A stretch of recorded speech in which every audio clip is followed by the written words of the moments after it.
Rebirth of evil queen episode 6 bedroom में चारों तरफ गुलाब के फूलों की खुशबू महक रही थी। कुछ जगह पर कैंडल्स जले हुए थे। रूम में रोशनी का एक कतरा भी नहीं दिखाई दे रहा था। उजाले के नाम पर सिर्फ कैंडल्स ही जली हुई थी जो पूरे एटमॉस्फेयर को ही खूबसूरत बना रहे थे, जिसे देखकर ही बस अपने पार्टनर को प्यार करने का मन करे। बड़े से गोल गहने जैसे बर्तन में सुर्ख रेड कलर की गुलाब की पंखुड़ियां उस पानी में तैर रही थी और बीचों बीच एक मदहोश करने वाली कैंडल्स लगी हुई थी। खिड़कियों से हवा अंदर आ रही थी। हवाओं के झोंके से खिड़की पर लगे का सफेद पर्दे हवा में उड़े जा रहे थे।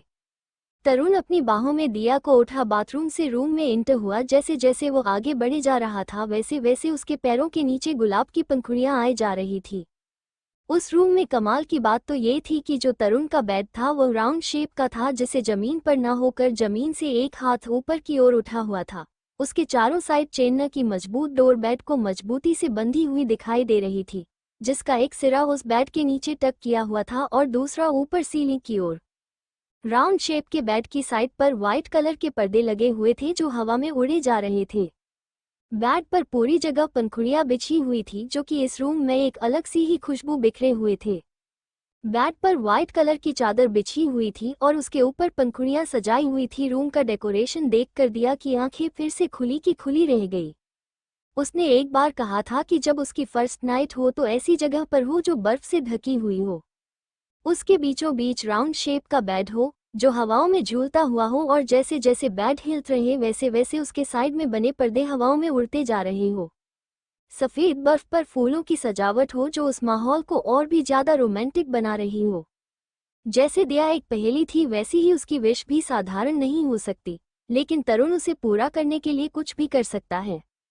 इस वक्त तरुण अपनी जान की कोई भी विश को अधूरा नहीं छोड़ना चाहता था। उसकी विश थी कि ऐसे ही रोमांटिक मोमेंट अपने प्यार के साथ स्पेंड करे। पहली बार तरुण ने दिया के साथ जबरदस्ती की थी, उसका उसे अब तक अफसोस था। वह सब बड़े प्यार से करना चाहता था लेकिन दिया मानने को ही तैयार नहीं थी। मानना तो दूर की बात थी, वो एक नज़र भी उसे देखना नहीं चाहती थी। उसे देखकर ही उसे घुटन से महसूस होती थी। हमेशा ही मुझसे दूर दूर रहने वाली दिया को वह अगर यह प्यार भरा तोहफा भी देता तो वह उसे धुकार देती, इसलिए तरुण ने भी उसी फोर्स नहीं किया।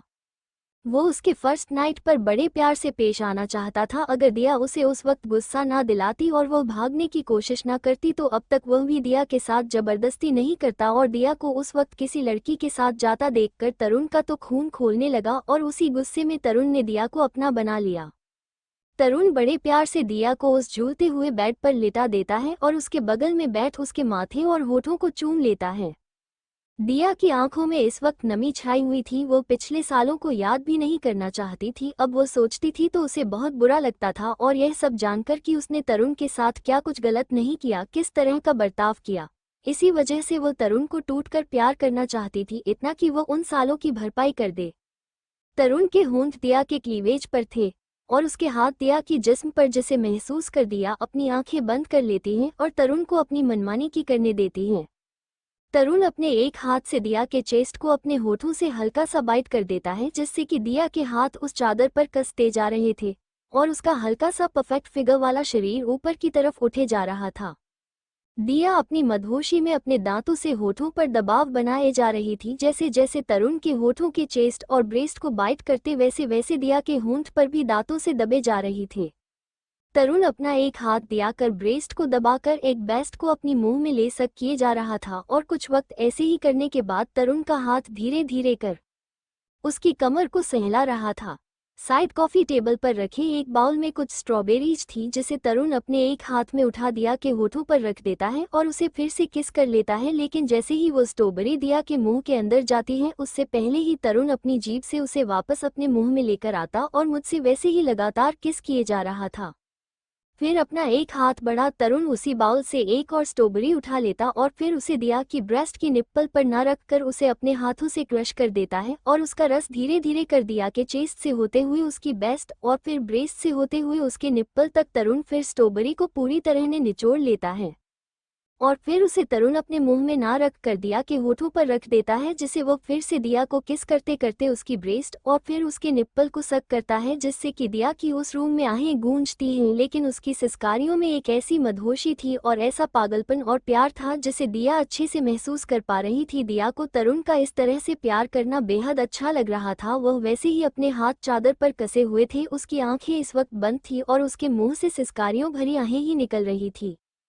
तरुण फिर और स्ट्रॉबेरी लेकर उसे दिया के नाभि पर रख देता है और अपने होठों से उसे सक करने लगता है, जिससे कि दिया के शरीर में कंपन से पैदा होने लगी थी। दिया की पकड़ चादर पर और भी ज्यादा कसे जा रही थी और अब वो किसी बिन पानी की मछली की तरह तड़प रही थी। तरुण इस वक्त अपना बेस्ट देना चाहता था, दिया को एकदम बेटर फील करवाना चाहता था। दिया की इस सपनों की दुनिया में उसे राजकुमारी की तरह रखना चाहता था। उसका दिल तो उसे दुनिया वालों से छुपा कर रखने को कहता था, लेकिन दिया के खुशी के लिए वो ऐसा कुछ नहीं कर सकता था।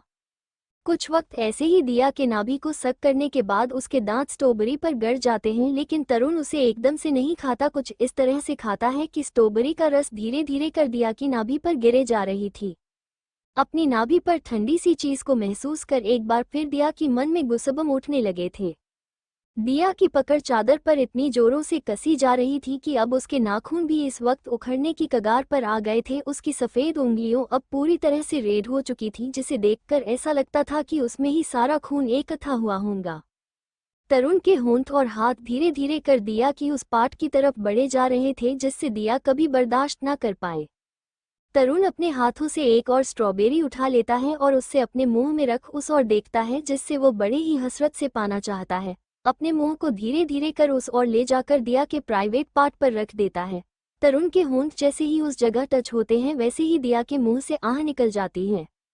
अच्छे से उसे उस जगह पर रख तरुण अपना चेहरा उठाए एक बार दिया की तरफ देखता है और फिर अपना मुंह नीचे ले जाकर उसके उस पार्ट को अपने मुंह में रख होठों से चूम लेता है, जिससे कि एक बार फिर से सिसकियां दिया के मुंह से निकल जाती हैं और उसका चेज ऊपर की ओर उठता है। लेकिन इस पर कुछ अलग होता है। जैसे ही दिया की छाती ऊपर की ओर उठी, वैसे ही तरुण ने एक हाथ बड़ा उसकी ब्रेस्ट पर दबाव बना दिया, जिससे कि दिया की बड़े बड़े ही जोरों से उसकी आहें निकल रही थी।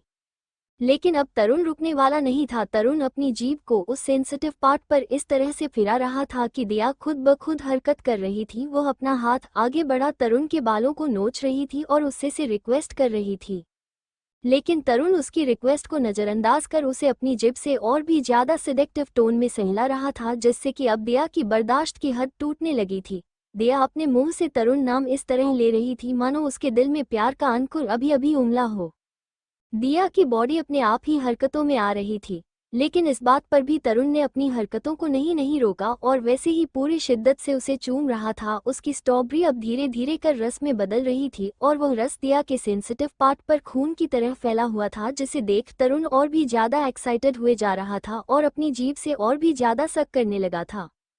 दिया अपनी मदहोशी भरी आंखें बंद की हुई उसे महसूस कर रही थी। अब उसकी बर्दाश्त की हद भी टूट चुकी थी और वह अपने आप ही बॉडी को मुंह किए जा रही थी। तरुण फिर भी नहीं रुका और अपनी जिभ से सक किए हुए जा रहा था, लेकिन दिया अब खुद के ऊपर काबू नहीं रख पा रही थी।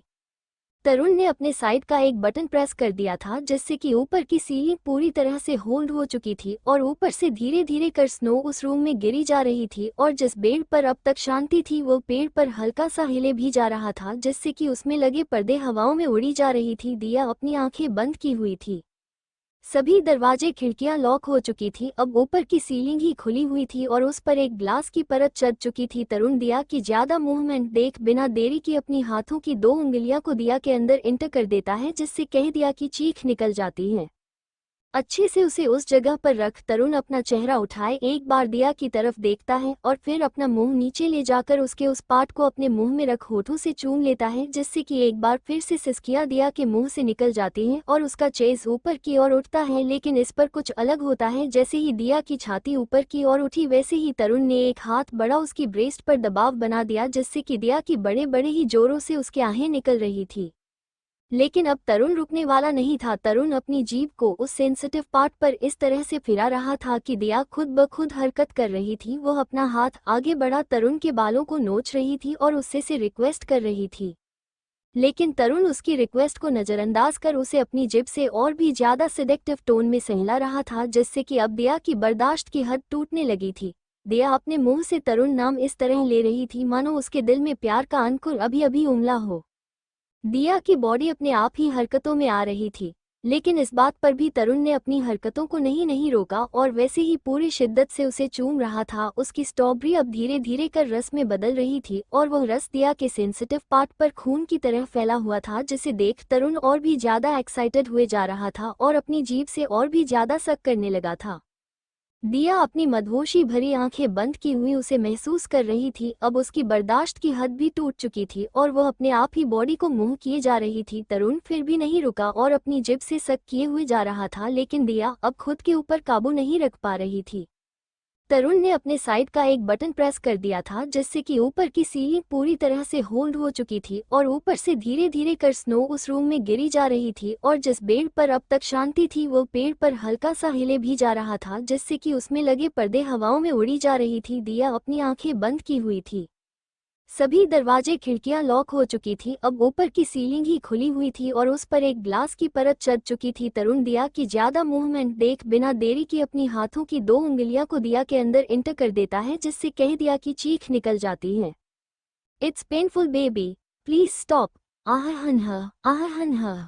दिया चाहकर भी खुद से तरुण को दूर नहीं कर पा रही थी। वो बस अपने हाथों से चादर को भी कसकर पकड़ सकती थी और उसने वैसा ही किया क्योंकि उसके बर्दाश्त की हद थी टूट चुकी थी। तरुण ने धीरे धीरे कर अपनी स्पीड को बढ़ाए रखा और फिर अपनी उंगली निकाल अपने हार्ड पार्ट को दिया के बॉडी में इंटर कर दिया। उस वक्त उसकी चिक पहले से और भी ज्यादा कामुक थी, लेकिन वो चिक बाहर आती उससे पहले ही तरुण ने अपने होंठ उसके होठों पर रख दे और कुछ पल उसे शांत करने के लिए उसके होठों को चूमता रहा। उसकी जीभ दिया कि मुंह के पूरे सलाइवा को टेस्ट किए जा रहा था और अपना एक हाथ उसके बालों में डाल दिया के सिर को हल्का सा ऊपर की ओर उठा रहा था, ताकि दिया भी अच्छे से उसे किस कर सके। दिया के हाथ तरुण की गर्दन को इर्द गिर्द बांधे हुए थे और उसके होंठ तरुण के होठों से जुड़े हुए थे और उसकी जीभ तरुण की जीभ के साथ खेल रही थी। पोजीशन अभी भी वैसी की वैसी थी। तरुण अभी दिया के ऊपर ही लेटा हुआ था और अपना एक हाथ उसकी कमर में डाल दूसरे हाथों से उसके बालों को पकड़ रहा था, जिससे कि दिया को सपोर्ट मिले। दोनों के शरीर आपस में ऐसे चिपके हुए थे या फिर ऐसे इंटरलॉक हुए थे कि उनमें हवा भी गुजरने की जगह नहीं थी। तरुण अपनी उसी पोजीशन को बरकरार रखते हुए किस करते करते ही अपना दूसरा हाथ दिया के कमर से हटा लेता है और उसके होठों को वापस से चूमने लगता है। तरुण अपना होंठ धीरे धीरे दिया के ब्रेस्ट तक लाता है और उसे एक बार फिर से दबा देता है, जिससे कि दिया की आह निकल जाती है। फिर 25 मिनट तक किस करने के बाद तरुण दिया को छोड़ता है और अपना होंठ धीरे धीरे उसकी गर्दन, चेस्ट और ब्रेस्ट से होते हुए थे स्टमक पर ले आता है और उसे अपनी जिभ से सक करने लगता है।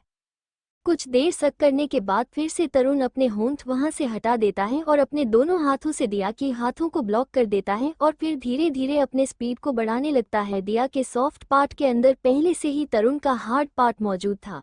पहले तो तरुण ने कोई हरकत नहीं की थी, इसलिए दिया को कुछ महसूस नहीं हुआ, लेकिन जैसे जैसे तरुण थोड़ा थोड़ा मुंह करते जा रहा था वैसे वैसे उसकी होठों से आहें निकल रही थी। दिया के हाथ तरुण के हाथों के ऊपर दबाव बनाए जा रहे थे। कभी कभी तो दिया के नाखून तरुण के हाथों पर गड़े जा रहे थे, लेकिन तरुण ने अपना हाथ उसके हाथों से नहीं हटाया और वैसे ही अपनी पूरी बॉडी का वेट दिया के ऊपर छोड़ अपनी स्पीड बढ़ा दे रहा। धीरे धीरे स्नो रूम में इकट्ठा होने लगी थी, जिससे कि ठंड का एहसास दोनों को भी हो रहा था, लेकिन उन दोनों की बॉडी इतनी गर्म थी कि उन्हें उस ठंडक का एहसास ही हो नहीं रहा था। वो दोनों तो सिर्फ अपने आप में ही खोए हुए थे, एक दूसरे को प्यार करने में इस तरह से डूबे हुए थे कि धीरे धीरे कैंडल्स बुझे जा रही थी। कैंडल्स धीरे धीरे बुझने लगी थी, लेकिन वक्त के साथ तरुण और दिया का प्यार बढ़ते ही जा रहा था। 1 घंटे बाद भी तरुण रुकने का कोई नाम नहीं ले रहा था और वैसे ही अपनी हाथ दिया के हाथों को जकड़ी हुई था। दिया के होंठ अब तक रेड पड़ने लगे थे, उसकी गोरी कलाई पर अब ऐसा लग रहा था जैसे खून इकट्ठा हुआ हो। दोनों इस कदर खोए थे कि उन्हें दर्द का भी एहसास नहीं हो रहा था। दोनों ही एक दूसरे को बेतहाशा चूमे जा रहे थे, बाइट भी किए जा रहे थे, सग भी किए जा रहे थे और प्यार भी। दिया थक चुकी थी, लेकिन फिर भी तरुण का रुकने का कोई इरादा नहीं था। उसने अपने आप को या कहीं अपनी पोजीशन को बदलते हुए खुद नीचे आ गया और अपने ऊपर दिया को बिठा दिया। उसने दिया के हाथ को छोड़ दिया और उसकी कमर को पकड़कर अप डाउन करने लगा, जिससे कि उसकी आंखें बंद होती जा रही थी। दिया उसकी मदहोशी देखकर खुद ही उसका हाथ पकड़ लेती है और अपने अंदर मित्रों को प्यार करने लगती है। धीरे धीरे उसके होठों पर उनकी गर्दन पर थे उसे वो बाइट किए जा रही थी। आलम, कुछ ऐसा था कि तरुण नीचे आहें भरे जा रहा था, वहीं दिया उसे टूटकर प्यार किए जा रही थी। कुछ वक्त पहले दिया ऐसे ही तड़प रही थी और तरुण उसको नजरअंदाज किए जा रहा था और अपने ही मनमानी किए जा रहा था। अब इसी का बदला दिया तरुण से ले रही थी। तरुण की आंखें बंद देख दिया ने भी ठान ली कि वह भी उसे वैसे ही तड़पाएगी जैसा कुछ वक्त पहले उसने उसे तड़पाया था। दिया के होंठ धीरे धीरे उसके गर्दन से होते हुए उसकी लंबी चौड़ी मस्कुलर छाती पर आ गए। पहली तो दिया ने जी भर के तरुण को अपनी आंखों से निहारा, फिर अपने होठों को नीचे ले जाकर उसके उस पार्ट पर रखा जिससे वह उसके दबाना चाहता था। पहले दिया ने अपनी जीभ बाहर निकाल उसे लिक कर दिया और फिर अपने दोनों होठों पर वह जीभ फिराकर फिर नीचे की ओर झुक उसे अपनी होठों से लगाया। इस बार तरुण अपनी आंखें बंद किए हुए ही उसके नर्म होठों को अपनी छाती पर फिरता हुआ महसूस कर पा रहा था। उसे उसके होंठ किसी बटरफ्लाई की तरह लग रहे थे जो एक जगह से निकल दूसरी जगह पर बैठे जा रहे थे और अपनी जब जगह छोड़ रही थी। तितली भी हम कह सकते हैं जो एक जगह से उठ दूसरी जगह जाकर बैठ जाती है। वैसे ही दिया के होंठ एक जगह से दूसरी जगह जाकर उसकी छाती को छू रही थी, उस पर अपने प्यार की बौछार किए जा रहे थे और उसमें भीग रहा था तरुण जो इस वक्त अपनी आंखें बंद किए बिस्तर पर लेटा हुआ था। तरुण भले ही अपनी आंखें बंद किए बिस्तर पर लेटा हुआ था लेकिन दिया की हरकतों ने उसके अंदर पहले से भी ज्यादा आग सुलगाई थी।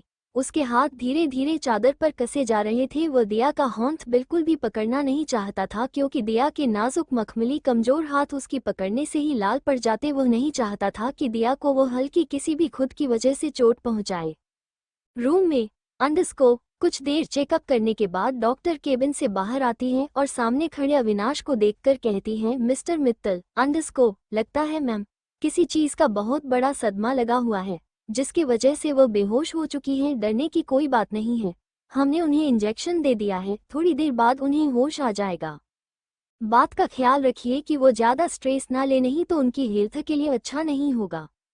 अविनाश सिर्फ अपने हाँ में सिर हिलाता रह गया। उसके जाने के बाद अविनाश रूम में चला गया। जब उसने बिस्तर पर लेटी लड़की को गौर से देखा तो उसे समझ में आया कि वह अपनी जज्बातों में इतना बह गया कि उसने रीना का ख्याल भी नहीं किया। रीना अभी भी बेहोश थी और वो शायद कोई सपना देख रही थी, इसके चलते उसके माथे पर पसीने की बूंदें जारी थी। प्लीज मत करो मेरे साथ ऐसा, मत करो, मैं तुम्हारे आगे हाथ जोड़ती हूँ, मैं वो नहीं हूँ जो तुम मुझे समझ रहे हो, प्लीज मत करो, आई बेग यू, प्लीज छोड़ दो मुझे, प्लीज जाने दो मुझे, मैंने कुछ नहीं किया, मैंने कुछ नहीं किया। उसकी बातों को सुन अविनाश को आज जाकर रियलाइज हुआ कि उसने रीना के साथ क्या किया था जिसकी वो बिल्कुल भी हकदार नहीं थी, लेकिन अपने गुरूर में वह रीना को दर्द देता रहा। ये भी नहीं सोचा कि वो एक लड़की है और यह सब कैसे झेलेगी। हर लड़की के लिए उसका आत्मसम्मान और उसकी इज्जत सबसे बढ़कर होती है और उसने उसी पर ही घाव कर दिया। उसे तोड़ने के लिए आखिर में इस हद कैसे गिर गया।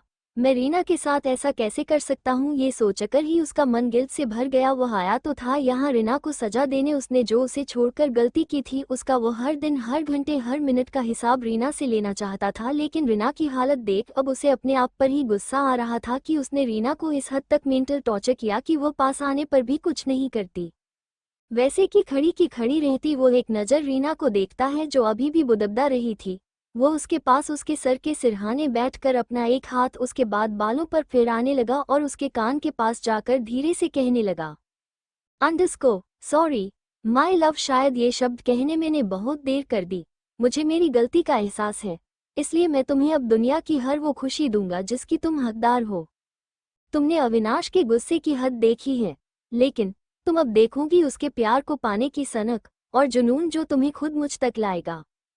My love. अविनाश ने अपनी बाहों में रीना को लेकर वैसे ही उसके बगल में लेट गया और अपना एक हाथ उसके सिर पर फिराने लगा और एक हाथ से उसे अपनी बाहों में खींचकर जकड़ लिया। उसे वैसे ही अपने सीने से लगाए हुए अपने होंठ उसके माथे पर रख देता है और उसके कान में होले से कहता है, जान वेक अप, इसके बाद मैं तुम्हें दुनिया की हर वो खुशी तुम्हारे कदमों में लाकर दूंगा। तुम्हारे जाने के बाद मुझे एहसास हुआ कि मैं तुम्हारे बिना कितना अकेला हूँ। तुम्हें दर्द दे रहा था और जब तुम मुझे छोड़कर चली गई उससे दुगना दर्द मेरे सीने में उठा और मेरा दिल और तड़पने लगा। ऐसे ही उसके बालों पर हाथ फिराते कब उसकी भी आंख लग गई उसे पता नहीं चला। उसी तरह अपनी बाहों में रीना को लेकर वो सो गया। आज कई महीनों बाद जाकर उसके दिल को सुकून मिला था जिसके लिए वो दिन रात तड़पता रहता था। इसी चीज की कमी अविनाश को इंडिया लेकर आई और वह अपनी अमानत को दिल से पाना चाहता था। वह नहीं चाहता था कि किसी बेजान मूर्त की तरह वह उसके साथ चले। वो रीना से दिल से जुड़ना चाहता था, ना कि उसके सिर्फ जिस्म से। उसे पहले भी रीना के जिस्म से कोई लगाव नहीं था, क्योंकि उसने कभी रीना को अपने लायक समझा ही नहीं था। उसने तो बस उस पर शक किया और उसी की सजा वो दिन रात उसे देता रहा, लेकिन उसने अपनी लिमिट्स कभी क्रॉस नहीं की। लेकिन इस हालत में उसने रीना को इस हद तक तोड़ा था कि वो चाहकर भी अविनाश पर प्यार ना कर पाए। अंडरस्कोर। ऐसे ही दिन बीत गया। शाम के 6 बजे बज रहे थे। अविनाश अपनी बाहों में रीना को ले सो रहा था। उसकी आंखें बल्ले ही बंद थी, लेकिन वह अभी भी अपनी बाहों में लेटी लड़की को और उसके बदन से आती खुशबू को अपने अंदर समा रहा था, जो उसके रूह को सुकून पहुंचा रहा था। इंजेक्शन की वजह से रीना को हल्का हल्का सा होश आने लगा था। वह नींद में ही कसमस आने लगी थी। बार बार उसके चेहरे पर परेशानियों की भाव नजर आ रहे थे। उसकी हाथों की मुट्ठी बन चुकी थी और उसके माथे पर लकीरें उभर कर आ रही थी। जैसे ही अविनाश ने देखा कि रीना नींद में ही बार बार अपना सिर इधर उधर हिला रही है, तो थोड़ा उसे दूर होकर ऊपर की ओर उठकर वह रीना को देखने लगा और रीना के हाथ अपने हाथ में ले उसे शांत करने की कोशिश करने लगा। लेकिन रीना पर उसके बोले शब्दों का कोई भी असर ना पड़ता देख अविनाश उसके ऊपर धीरे धीरे झुककर अपने होंठ रीना के होठों पर रख देता है। आज पहली बार अविनाश ने किसी लड़की को किस किया था। ये लड़की उसकी जिंदगी में आने वाली पहली और आखिरी लड़की में से एक थी, है और हमेशा रहेगी। आज अविनाश रीना के लिए जितना भी अपने दिल में प्यार था, वो सब कुछ उस किस द्वारा रीना को बयां करना चाहता था। उसके होंठ जो आज तक किसी भी लड़की के लिबों से ना मिले, ना किसी के गालों पर, आज वो रीना के होठों पर थे, जो उसे बेतहाशा चूम रहे थे। अविनाश एक बहुत बड़ा बिजनेसमैन और यंगेस्ट बैचलर में आता है। बहुत सारी लड़कियां उसे पाने के लिए मरती हैं, लेकिन आज तक अविनाश ने उन्हें नजर भर के लिए भी नहीं देखा। अगर वह रीना से एक गलतफहमी की वजह से ना मिला होता, तो आज उसकी जिंदगी में रीना का कोई वजूद ना होता और उससे इस तरह प्यार से ना चूमता होता। अविनाश की पहचान एक बेहद रूड, हार्टलेस और क्रूर बिजनेसमैन में होती है, जिसे अपने काम के सिवा कोई भी नजर नहीं आता। उसकी लुक और अट्रैक्टिव पर्सनैलिटी और पावर, पैसे के लालच में बहुत सारी लड़कियां उसे वन नाइट स्टैंड करना चाहती थी, लेकिन अविनाश लड़कियों को अपनी आसपास भी भटकने नहीं देता। अगर गलती से भी कोई लड़की उसके पास भी आए, तो अविनाश उसका वो हाल करता जिससे कि उसकी रूह तक उसके नाम से डर जाए। इसका एक एग्जाम्पल सामने ही है रीना के रूप में। बस फर्क इतना है कि रीना को सजा देते देते कब अविनाश के दिल और दिमाग में छा गई, उसका एहसास अविनाश को भी पता नहीं चला। अंडरस्को। किसी को सजा देने के लिए अविनाश एक पल भी नहीं सोचता, फिर अपने प्यार को पाने के लिए वो किस हद तक चला जाएगा, शायद ही हम आगे देखेंगे। आज पहली बार अविनाश आगे बढ़ किसी को किस कर रहा था। उसने किस करते वक्त अपनी आंखें भी बंद की हुई थी। रीना की मुट्ठी भरी हाथ अब अविनाश के हाथों को जकड़े हुए थे। रीना की आंखें बंद थी, उसके होंठ भी सिले हुए थे, लेकिन फिर भी अविनाश उसको किसी कैंडी की तरह चूस रहा था। अविनाश के इस तरह किस करने से रीना धीरे धीरे शांत होने लगी थी, लेकिन अब अविनाश के मुंह में रीना के होठों का स्वाद जो चला गया था और उससे वह चाहिए था, इसलिए उसने बिना देर करे अपने एक हाथ बड़ा रीना के गालों को बीच में पिंच कर दिया, जिससे कि उसके होंठ हल्का सा अलग हो गए। इसी का फायदा उठाकर अविनाश ने अपनी जीभ रीना के मुंह में घुसा दी और उसे पैशनेटली किस करने लगा। सफोकेशन की वजह से रीना को जब सांस लेने में तकलीफ हो रही थी, तब जाकर उसने अपनी आंखें खोली। आंखें खोलती ही एक बेहद हैंडसम चेहरा उसके सामने था, जो उसे पूरी शिद्दत के साथ चूमे जा रहा था। लेकिन उस चेहरे को देखकर रीना के दिल में एक अलग सा ही डर बैठा था। वो किसी मुर्दे की तरह बिस्तर पर लेटी हुई थी, जो सांस भी नहीं ले पा रही थी। जब अविनाश ने अपनी नजरें उठाकर रीना की तरफ देखा, तो वह अपने होंठ उसके होंठों से अलग कर उसकी आंखों में देखने लगा। अंडरस्को। रीना की आंखों की पुतलियां डर की वजह से इधर उधर फिर रही थी, लेकिन अविनाश की आंखें तो बस रीना की हिलती हुई पुतलियों पर थी। उसका शरीर स्ट्रेट पोजीशन पर लेटा हुआ था, उसकी आंखें बड़ी बड़ी थी और वह अविनाश को ही घूरे जा रही थी। अविनाश उसकी आंखों में देखते हुए उसके होठों पर एक लाइट किस कर उसके कानों के पास जाकर बड़े ही सिडेक्टिव टोन में कहता है, अंडरस्को, I want to be a B I right now. उसकी बातें सुन रीना की आंखें बड़ी बड़ी हो गई थी। वह वैसी ही बिस्तर पर लेटी हुई थी। अविनाश थोड़ा नीचे झुककर अपने होंठ उसके गर्दन पर रख देता है और उसे अपनी जीभ से सक करने लगता है। अंडरस्को। पहले तो रीना को लगा कि अविनाश वैसे ही उसे बाइट करेगा, उसे दर्द देगा। इसलिए डर से अपनी आंखें उसने बंद कर ली थी, लेकिन वक्त बीतने के बाद भी उससे कुछ दर्द महसूस नहीं हुआ और एक ऐसी फीलिंग उसके अंदर दौड़ने लगी जिसकी कल्पना शायद उसने की ही नहीं। उसके अंदर एक सिरहन से दौड़ने लगी जब अविनाश ने अपने होंठ उसके गर्दन पर रखे और अपनी जीभ से उसे अपनी जीभ उसके गर्दन पर फिराने लगा, फिर अपने होठों को वहां पर रख चूसने लगा। इस हिसाब से जो कुछ वक्त पहले जो रीना की आंखें डर के मारे बंद थी, अब एहसास के मारे वह खुली की खुली रह गई।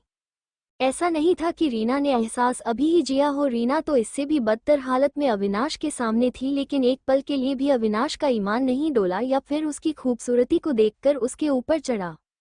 अविनाश तो बस उसे बेदर्दी और क्रूरता से उसके जिस्म पर घाव देता, उसने कभी भी अपनी लिमिट क्रॉस नहीं की, यहाँ फिर कभी प्यार से उसके होठों को ना नहीं चुम्मा और ना ही किसी भी अंग के हिस्से को टच किया। अविनाश उसकी आंखों में देखते हुए उसके होठों पर एक लाइट किस कर उसके कानों के पास जाकर बड़े ही सिडेक्टिव टोन में कहता है, अंडरस्को I want you be a B I right now. उसकी बातें सुन रीना की आंखें बड़ी बड़ी हो गई थी, वो वैसी ही बिस्तर पर लेटी हुई थी। अविनाश थोड़ा नीचे झुककर अपने होंठ उसके गर्दन पर रख देता है और उसे अपनी जीभ से सक करने लगता है।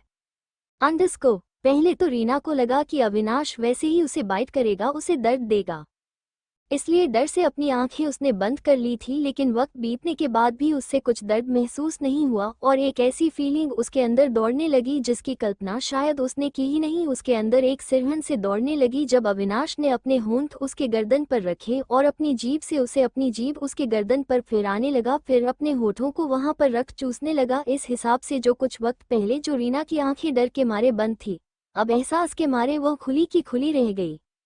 ऐसा नहीं था कि रीना ने एहसास अभी ही जिया हो, रीना तो इससे भी बदतर हालत में अविनाश के सामने थी, लेकिन एक पल के लिए भी अविनाश का ईमान नहीं डोला या फिर उसकी खूबसूरती को देखकर उसके ऊपर चढ़ा।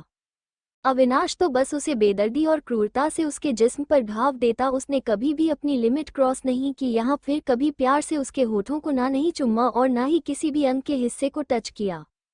अंडरस्को। रीना को आज ऐसी फीलिंग आ रही थी जो पिछले कुछ महीनों से वह महसूस कर रही थी।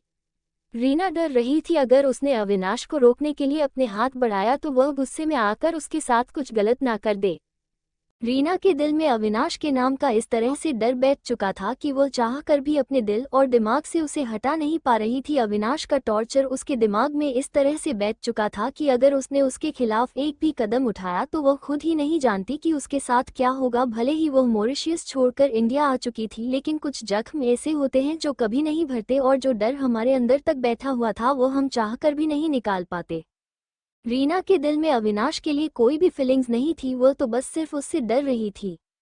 अविनाश एक नज़र में ही देखकर समझ गया कि रीना उसके नज़दीक आते ही कांप उठी, डर रही है। भला अविनाश को एक ऐसे ना समझता, आखिर उसने अपने सारे हदें तोड़कर जो रीना को दर्द दिया था उसका असर उसके दिल और दिमाग में बैठ चुका था। फिर उसे डॉक्टर की कही हुई शब्द उसके कानों में गूंजे, लगता है मैम को किसी चीज़ का बहुत बड़ा सदमा लगा हुआ है जिसकी वजह से वह बेहोश हो चुकी है। डरने की कोई बात नहीं है, हमने उन्हें इंजेक्शन दे दिया है, थोड़ी देर बाद उन्हें होश आ जाएगा।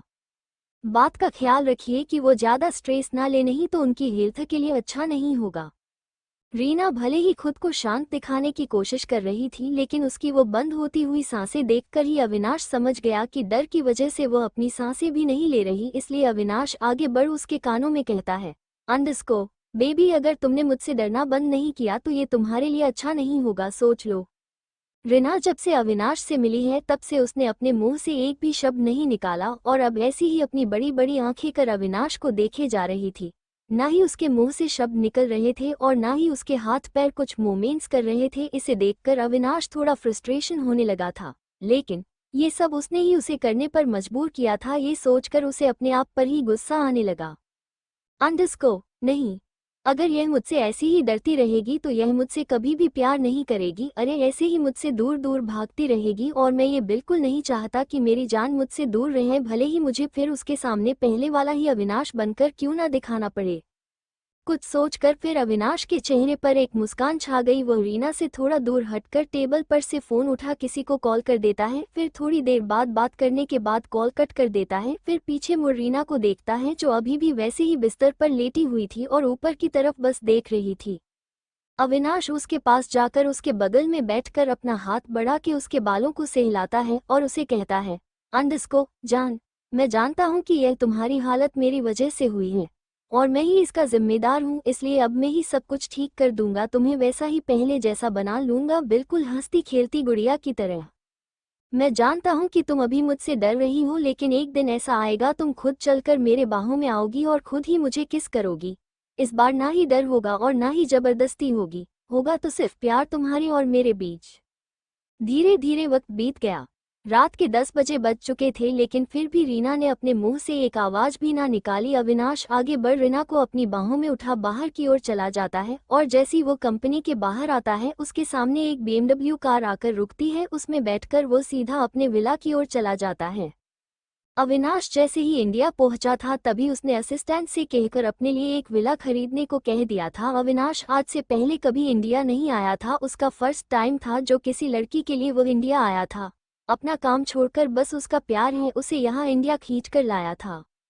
अविनाश अपनी बाहों में रीना को उठा अपने मास्टर बेडरूम की तरफ बढ़ चला जाता है। वो अंदर आते ही रूम का दरवाजा खोल देता है और वो सीधा रीना को लेकर वॉशरूम में चला जाता है। रीना को खड़ा कर शावर ऑन कर देता है जिससे कि रीना के ऊपर पानी गिरना शुरू हो जाता है। ठंड की वजह से रीना का शरीर कांपने लगता है। बाहर ठंडी का मौसम चल रहा था, ठंडी ठंडी हवा चलने लगी थी। रात के समय हवा और भी ज्यादा ठंडी लगने लगी थी और वैसे में ठंडे पानी का शावर खुद पर देख रीना अपनी आंखें ऊपर की ओर उठाते हुए अविनाश को देख रही थी।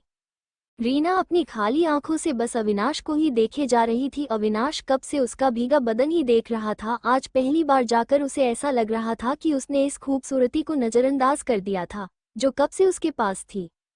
रीना का शरीर कांपने लगता है, फिर भी वो अपनी आंखें ऊपर की ओर उठाए अविनाश की आंखों में देखे जा रही थी। पता नहीं क्यों पर रीना को आज उन आंखों में वही क्रूरता और निर्दयता नहीं दिखाई दे रही थी। आज उसकी आंखों में अलग सा ही भाव था जो रीना समझ नहीं पा रही थी। अविनाश तो बस उसे ही देख रहा था। अविनाश उसके आंखों में देखे जा रहा था जैसे वह उसे पढ़ना चाह रहा हो कि आखिर क्यों वह बाकी लड़कियों की तरह नहीं है, क्यों वह मुझसे हमेशा दूर दूर रहती है, कि वह बाकी लड़कियों की तरह उस पर मरती नहीं, उस पर लाइन नहीं मारती, उसे प्यार नहीं करती। लेकिन अविनाश ने एक बार फिर अपना सिर झटका और अपने आप से कहा, अंडरस्को बेबी, भले ही उस वक्त मैंने तुम्हें खुद से दूर जाने दिया, लेकिन इस बार नहीं रीना, तुम मेरी हो और मेरी बनकर ही रहोगी हमेशा के लिए। और आगे वह उसके भीगे हुए होठों पर अपने होंठ रख देता है और उसे अपना हाथ बड़ा अपनी बाहों में खींच लिया। कुछ वक्त पहले जो रीना का शरीर ठंड से कांप पे जा रहा था वह अविनाश के बाहों में आकर उसे थोड़ी गर्मी सी मिली। उसके होंठ जो ठंड के मारे कान पे जा रहे थे, उसने उसके कांपते हुए होठों पर अपने होंठ रख दिए और उसे चूमने लगा। आज रीना को एक अलग एहसास महसूस हो रहा था। वह अभी भी अभी नाबा कर सके उधर से कुछ नहीं बोल पा रही थी, लेकिन उसकी आंखें सब कुछ बयां कर रही थी। उसके चेहरे की मासूमियत देखकर अविनाश को उससे और भी ज्यादा प्यार आने लगा था और वह अपना एक हाथ फिर से उसके कमर के नीचे ले जाकर उसके बट को पकड़ और दूसरा उसकी गर्दन पर रख टाइटली उसे खुद से चिपका देता है, जिससे कि रीना के हाथ अपने आप ही अविनाश के कमर की चारी ओर लिपट जाते हैं। अविनाश के हाथ रीना के कमर की तरफ जा रहे थे और उसे दीवार से सटाकर उसे पैशनेटली किसके जा रहे थे।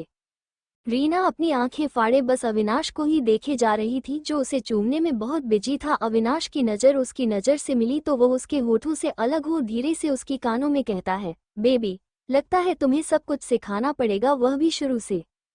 उसकी बातों को ना समझी में रीना बस अपनी आंखें बड़ी करती है जैसे वो पूछना चाहती हो कि क्या सीखना होगा शुरू से। अंडरस्को। फिर अविनाश अपने हाथों से रीना को ऊपर उठाए बाथटब में लेटा देता है और खुद भी बाथटब में आ जाता है और धीरे धीरे कर रीना के ऊपर झुकने लगता है। रीना उसे अपने पास आता देख पीछे पीछे सरकने लगती है जिससे कि उसका सर पीछे किनारे से टच हो जाता है, लेकिन अविनाश नहीं रुकता। वह धीरे से उसके होठों की तरफ बढ़ने लगता है, लेकिन इस बार वह उसके होठों को छुटा उससे पहले ही वह अपना हाथ आगे बढ़ाकर रीना की आंखों पर रख देता है जिससे कि रीना की आंखें बंद हो जाती हैं। उसकी आंखें बंद देख अविनाश अपने होंठ उसके होठों पर रख देता है और उसे प्यार से चूमने लगता है। उसकी किस में पेंशन और चाहत साफ साफ नजर आ रही थी। अंडरस्को। एक लड़की आंखों में आंसू ले जो कब से वहां रोए जा रही थी। उसके हाथ पैर रस्सियों से बंधे हुए थे। उसका चेहरा रोने और भूख की वजह से पीला पड़ चुका था। जगह जगह उसके कपड़े फटे हुए थे। वह कमरे की एक कोने में डूबकी हुई बैठी थी जिससे कि उसे डर था कि अगले पल उसे कुछ हो जाएगा। आखिर कौन थी और लड़की? अविनाश का पागलपन किस हद तक चला जाएगा? एक लड़की जिसके कपड़े फटे हुए थे, घुटनों पर खरोच के निशान थे, उसके माथे पैरों और हाथों पर मिट्टी लगी हुई थी। उसकी आंखों में आंसू थे, हाथ पैर बंधे हुए थे और वो एक कमरे के कोने में बैठी हुई सुबक रही थी। अंडस को तभी उसे दरवाजा खुलने की आवाज सुनाई दी। जब उसने अपनी नजरें उठाकर उस ओर देखा तो सामने खड़े शख्स को देखकर ही उसकी रूह कांप गई। उस इंसान को देखकर मानो उसका खून ठंडा पड़ने लगा था। अब तक जो गुस्से से उससे बात कर रही थी, अब मानो उसका गुस्सा हवाओं में कहीं फुस हो गया था। अब सिर्फ उसकी आंखों में अनजान डर दिखाई दे रहा था। रामिया अपनी भीगी पलकों से सामने खड़े शख्स को देख रही थी। सामने खड़ा शख्स और कोई नहीं, शेखर था, जो कुछ घंटों पहले ही अपनी बेटी को समझाने के लिए उसके घर गया हुआ था। वो अपनी बेटी के लिए इस दुनिया को, या फिर हम कहें इस दुनिया का ही नकाशा बदल सकता है। वो अपनी बेटी की आंखों में एक बूंद आंसू भी बर्दाश्त नहीं कर सकता।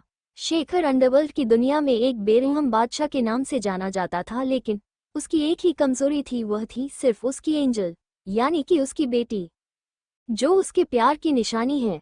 शेखर आगे बढ़ रमिया की तरफ बढ़ने लगता है और नीचे अपने घुटनों के बल बैठे उसकी ठुड्डी को अपनी 2 उंगलियों से पकड़कर जोर से दबा देता है और उससे कहता है कि अंडस को मैंने मना किया था, मैंने तुमको मना किया था भागने से, लेकिन फिर भी तुम भागी। अब इसका अंजाम तो तुम्हें भुगतना ही पड़ेगा। तुम्हारी किस्मत अच्छी थी कि उस समय में सही समय पे आया, नहीं तो अब तक तुम किसी जंगली जानवर का शिकार हो जाती। क्या हो गई थी? अंडस को प्लीज मुझे जाने दो, मैंने कुछ नहीं किया, प्लीज मुझे जाने दो। मेरे बाप की किए की सजा तुम मुझे क्यों दे रही हो? प्लीज मुझे जाने दो।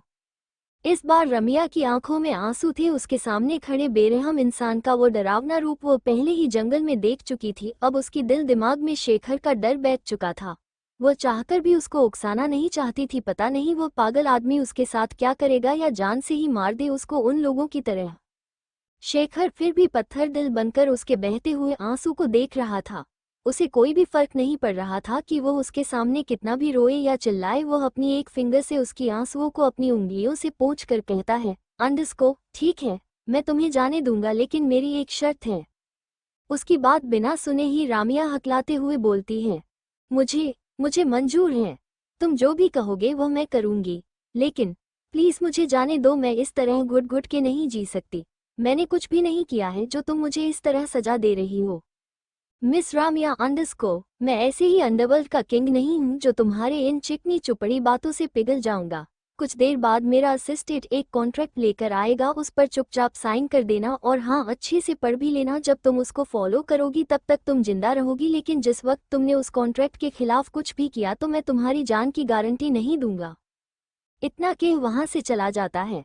अंडस को स्विट्जरलैंड में बिस्तर पर लेटा तरुण अपने हाथों की मुट्ठी बनाकर अपनी आंखें बंद किए हुए ही लेटा हुआ था और अपने ऊपर हो रहे टॉर्चर को बर्दाश्त किए जा रहा था। दिया अपनी हदें तोड़कर, या फिर हम कहीं सबको छोड़कर तरुण पर प्यार लुटा रही थी। इतना प्यार कि अब तरुण के भी बर्दाश्त बाहर हो चुका था। अब वह उसे टॉर्चर सा लग रहा था। कभी उसके गर्दन पर काटती, तो कभी अपने जिभ से सक करती, तो कभी प्यार से चूमती। उसकी हरकतों से तरुण का शरीर धीरे धीरे गर्म होने लगा था। इतने घंटे प्यार करने के बावजूद भी तरुण के अंदर की गर्मी निकल नहीं रही थी। अब तो वह वक्त के साथ बढ़ती ही जा रही थी, लेकिन दिया भी सब कुछ नजरअंदाज कर तरुण पर अपनी प्यार की निशानी छोड़ रही थी। दिया उसकी छाती से होकर नीचे बैठकर ऐसी उसने कोई जगह नहीं छोड़ी जहां पर अपने दांतों के निशान ना हो, और जगह जगह काटने के भी निशान दिख रहे थे। धीरे धीरे कर दिया के होंठ तरुण की नाभि के नीचे बढ़ने लगे, जिससे कि तरुण की हाथों की मुठियां खुलकर चादर पर कस गई। उसने अपने हाथों में इस कदर चादर को बिन्हिछा हुआ था कि लग रहा था कि अगले ही पल वो चादर कुछ पल में ही फट जाएगी। लेकिन दिया रुकने का नाम ही नहीं ले रही थी। दिया भी अब तरुण के बर्दाश्त की हद देखना चाहती थी, लेकिन वह उसे हट भी नहीं कर रही थी। वह अपने प्यार को तरुण पर निछावर कर रही थी। उसे भी बता रही थी कि जिस तरह से तरुण उसे प्यार करता है वैसे ही वह भी उससे करती है, बेइंतहा प्यार। धीरे धीरे दिया के होंठ नीचे जा रहे थे जहां पर तरुण का हार्ट पार्ट मौजूद था। दिया उसे देखकर एक पल के लिए तो रुक गई, फिर अपनी नजरें उठाए तरुण की तरफ एक नजर देखा, फिर अपना एक हाथ उठा जो कि दूध जैसा सफेद था और उसकी उंगलियां पतली नाजुक सी और उसके नाखून लंबे लंबे। वह अपना हाथ बढ़ाकर उसके थाइस पर रख देती है और धीरे धीरे कर अपने नाखून तरुण के थाई पर इस तरह फिराने लगती हैं जिससे तरुण अपनी मुट्ठियां और भी तेजी से भींचने लगता है और उसे ऊपर की ओर, जिससे कि तरुण की शरीर पर रोंगटे खड़े हो रहे थे। दिया का हाथ आगे बढ़ रहा था और अब उसकी उंगलियां उसके हार्ट पार्ट पर मौजूद था, जिससे वह अपने हाथों से टच किए जा रही थी। जिससे जैसे ही दिया ने उसके हार्ट पार्ट को अपने हाथों से टच किया, वैसे ही तरुण के मुंह से एक आह निकल गई। अंडस्को दिया तो बस तरुण को ही देखे जा रही थी। तरुण को देखकर दिया के दिल में जो भी प्यार था तरुण के लिए, वो दिन ब दिन बढ़ते ही जा रहा था, जिसका उसे अंत नजर नहीं आ रहा था। दिया के सिर्फ हाथ लगाने से तरुण ऐसे तड़प रहा था जैसे कि किसी ने उसको पानी से निकाल कर फेंक दिया हो। दिया तरुण को तड़पता हुआ देख नहीं पा रही थी, इसलिए उसने अपने होंठ को तरुण के उस पार्ट पर रख सक करने लगी। लेकिन उसके इस तरह से करने से तरुण की तड़प कम होने की बजाय और भी ज्यादा बढ़ने लगी थी। लेकिन फिर भी तरुण वैसे की वैसा बिस्तर पर लेटा हुआ था और दिया के होठों को अपने हार्ट पार्ट पर महसूस किए जा रहा था। शायद इस पल में तरुण मदहोश हुए जा रहा था। वह गहरी गहरी सांसें लेने लगा, अपने आप पर पूरा काबू करने की कोशिश में लगा, लेकिन कुछ ही वक्त में उसका सब टूट गया। वह अब तक जो खुद पर काबू किए हुए था और टूट चुका था। तरुण के अंदर के शैतान जाग चुका था। उसने अपनी आंखें खोल, जो पूरी तरह से रेड हो चुकी थी और गहरी लाल रंग की थी। उसने आगे बढ़ दिया को बेड पर धक्का दे दिया और उसके दोनों हाथों को वहां बांध दिया और उसके ऊपर आ गया। अपने हाथों को बंधा देखकर एक पल के लिए तो दिया भी डर गई। वह सोचने लगी कि आखिर क्या करना चाहता है तरुण, लेकिन उसको ये भी यकीन था कि तरुण उसके साथ कुछ गलत नहीं करेगा। अगले ही पल वो समझ गई जिस पर तरुण उस पर अपना प्यार उतार रहा था, लेकिन इस बार प्यार में बहुत दर्द था। दिया को जरा भी उम्मीद नहीं थी कि उसकी हरकतों से तरुण के अंदर का शैतान ऐसा जाग जाएगा और उस पर टूट पड़ेगा। इस बार दिया की हालत खराब होती जा रही थी। तरुण की हार्डनेस को वो बर्दाश्त नहीं कर पा रही थी। वो चिल्ला रही थी और कभी कभी गहरी गहरी आहें भरे जा रही थी। उसकी सांसें तेजी से चलने लगी थी। वह मदहोशी भरी आहें भरने लगी थी। इस बार दिया के भी हाथ भी तरुण ने बांध दिए थे, उससे कि वो तरुण के हार्टनेस को बर्दाश्त नहीं कर पा रही थी। लेकिन तरुण रुकने का नाम ही नहीं ले रहा था। दिया के हाथ कफलंग से बंधे हुए थे, वह भी कुछ नहीं कर पा रही थी, बस आहें भरे जा रही थी। तरुण इस वक्त इतने दिया में इस तरह से खो गया था कि उसे एहसास भी नहीं हो रहा कि वो दिया को दर्द पहुंचा रहा है। अंडस को धीरे धीरे कर दिया थकने लगी थी। उसी में वो तरुण को भी बर्दाश्त नहीं कर पा रही थी। ऐसी में दिया की आंखें बंद होने लगी थी और वह धीरे धीरे बेहोश होने लगी। लेकिन फिर भी तरुण नहीं रुका। 2 घंटे से ही उसे प्यार करने के बाद जब तरुण अपने आप को सेटिस्फाई महसूस कर पा रहा था, तब जाकर उसकी नज़र दिया पर चली गई। दिया को बेहोश देखकर तो मानो तरुण का तो दिल ही मुंह में आ गया। पसीने से लथपथ तरुण दिया को इस तरह बेहोश देखकर अपने आप को ही कोसे जा रहा था। अपना एक हाथ बढ़ा दिया के गालों को थपथपाने लगा। उसी उम्मीद थी कि दिया होश में आएगी, लेकिन दिया होश में नहीं आ पा रही थी। तरुण दिया को बाहों में ले वॉशरूम में बढ़ गया। उसे अच्छे से क्लीन कर सफेद बाथरोब पहनाकर रूम में ले आया, लेकिन वो उस रूम में ना जाकर उसी रूम में बने एक बटन को दबा दिया, जिससे कि एक रूम ओपन हुआ। उसे देखकर जरा सा भी नहीं लग रहा था कि उसके पीछे एक रूम होगा जो उसकी ही इतना बड़ा होगा। तरुण ने दिया को बड़े से बेड पर लिटा दिया और कपट से एक टी शर्ट और लोअर निकाल उसे पहनाने लगा। अच्छे से पहनाने के बाद खुद भी जाकर शावर ले ली और कपड़े चेंज किए। अपने असिस्टेंट को कॉल उसने पहले ही लगा दिया था। कुछ देर बाद दरवाजे पर नॉक हुआ और कपिल कुछ डॉक्टर्स को लेकर अंदर आ गया। वो डॉक्टर फीमेल डॉक्टरों की टीम के साथ अंदर आ गई। शेखर के वहां से जाते हैं एक 26 साल का लड़का दरवाजा खोलकर अंदर आया। उसने 3 पीस सूट ब्लैक कलर का पहना हुआ था। उसके चेहरे पर एक स्माइल थी। उसे देखकर ऐसा नहीं लग रहा था कि वह भी अपने बॉस की तरह ही निर्दयी और क्रूर होगा। असिस्टेंट भी पहले चौंक गया था जब उसके बॉस की बातें सुनी थी, लेकिन वो सिर्फ असिस्टेंट था, इसलिए वो अपने बॉस से कुछ कह नहीं सकता, तो चुपचाप सिर्फ उसके बॉस के ऑर्डर को फॉलो कर सकता है। हेलो मिस, इतना कह वो चुप हो जाता है और एक नज़र सामने बैठी लड़की पर डाल उसका चेहरा पहले से भी ज्यादा मासूम हो जाता है। वो अपने मन में ही कहता है, अंडस्को मेरा बॉस भी ना, लड़की से किस तरह से बिहेव करना उन्हें आता ही नहीं। सडू बनकर रहते हैं हमेशा। बेचारी लड़की कहाँ से फंस गई इस राक्षस के हाथ में। बेचारी, वो अपने मन में बात कर ही रहा था कि तभी उसके कानों में लड़की की आवाज सुनाई दी, अंडस्को क्या कभी लड़की नहीं देखी जो इस तरह से घूर घूर कर देख रहे हो। उसका सवाल सुन असिस्टेंट घबराते हुए, अंडस्को नो नो, आप मुझे गलत समझ रही हैं। मैं तो बस ये जानना चाहता हूँ कि आप जैसी खूबसूरत लड़की इस जैसे राक्षस के चंगुल में कैसे फंस गई। उसकी बातें सुन रामिया अपनी आंखें फाड़े उसको देख रही थी। चलो कोई तो है, किस मॉन्स्टर की दुनिया में उसके खिलाफ बोल रहा है। ऐसी क्या देख रही हैं आप आंखें फाड़ फाड़ के। उसकी बातों से रामिया अपने सेंस में आ गई हूँ। उसे कहने लगी, अंडस्को नहीं, मैं तो बस ये सोच रही थी कि आप भी कहीं अपने बॉस की तरह तो नहीं हो, वो जो मुझे डरा धमका कर कुछ बातें जान ना सके, और आप जो मुझे इस तरह से बोलकर जाना चाहते हो। राज पहले तो चौंक कर फिर जोर जोर से हंसने लगता है। उसी तरह से पागलों की तरह हंसता देख रामिया चिढ़ जाती है और वो गुस्से से अपने दांत पीसते हुए कहती है कि मैंने कोई जोक मारा जो तुम इस तरह पागलों की तरह हंस रहे हो? मैंने आज तक तुम्हारी जैसी लड़की नहीं देखी, सामने मौत खड़ी है और तुम अभी भी ढीठ की तरह खड़ी हो। मानना पड़ेगा तुम्हें, तुम्हें कोई तो बात है। रमिया अपना मुंह बिचका कर कहती है, तुम मुझे बता रही हो या धमकी दे रही हो? मैं तो बस तुम्हें ये समझाने की कोशिश कर रहा हूँ कि जिसे तुम टकराने जा रही हो वो कोई आम इंसान नहीं है, उसे टकराती रहोगी तो बिखर जाओगी, इसलिए सोच समझकर ही अपना कदम बढ़ाना और एक बार यहाँ से भागने की कोशिश मत करना। अंडरस्को, नहीं तो वो सनकी तुम्हारे साथ क्या करेगा ये तो भगवान ही जाने, फिर तो तुम्हें मैं भी नहीं बचा पाऊंगा। राज अपनी उसी नौटंकी के साथ रामिया से कहता है, और मैं ये जान सकती हूँ कि इस मदद के पीछे आपका क्या मकसद है? अंडरस्को, हम स्मार्ट गर्ल, बट बेवकूफ़ हो तुम। तुम्हें सलाह देने के पीछे मेरा कोई और मकसद नहीं है, मैं तो बस यह नहीं चाहता कि और एक लड़की उसके प्यार में पागल हो और मर जाए। ये सुनकर रामिया बस उसे देखे जा रही थी और उससे ऊपर से लेकर नीचे तक स्कैन कर रही थी।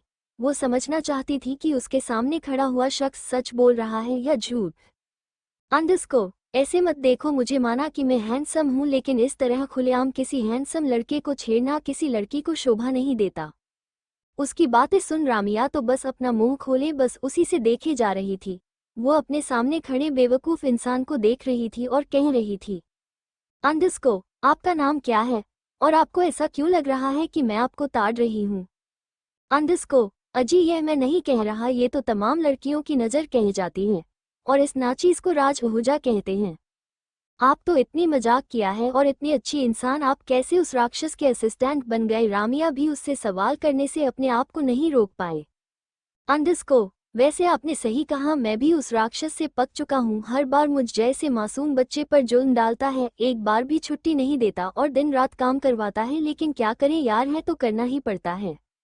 रामिया अब अपने आप को ही बेवकूफ़ समझ रही थी। उसने अपने मुंह में आया सब बक दिया, ये भी नहीं जान पाई कि सामने खड़ा वो लड़का कोई और नहीं उस राक्षस का ही असिस्टेंट है और उसका बहुत अच्छा दोस्त। अब रामिया की सूरत रोने जैसी हो गई थी। ऐसी बच्चों वाली रोनी सूरत देख राज कहता है, अंडरस्को, क्या हुआ तुम्हें? अब तक तो ठीक थी और अब इसे क्यों रोनी सूरत बनाई है? अंडरस्को, वैसे ही अपनी रोनी सूरत बरकरार रखते हुए रामिया घूर कर कहती है, अंडरस्को, हाँ, अब तक तो ठीक ही थी जब तक तुमने यही नहीं बताया कि वो राक्षस तुम्हारा दोस्त है। तारांकन। राज थोड़ा हंसकर उसकी तरफ देखकर कहता है, तो क्या हो गया, वो मेरा दोस्त है तो? रामिया अपनी रोनी सूरत बनाकर, तो क्या हो गया, तुम्हारे लिए कितना आसान है लेकिन मेरे लिए नहीं, वो राक्षस तुम्हें तो कुछ नहीं करेगा लेकिन मुझे जान से ही मार डालेगा। रिलैक्स क्यूटी पाई, रिलैक्स, मैं तुम्हारे उस राक्षस को कुछ नहीं बताऊंगा, तुम चिंता मत करो। मुझे भी अपना दोस्त समझो, मैं तुम्हारे जैसे ब्यूटीफुल लड़की को रोते हुए देखना बर्दाश्त नहीं कर सकता।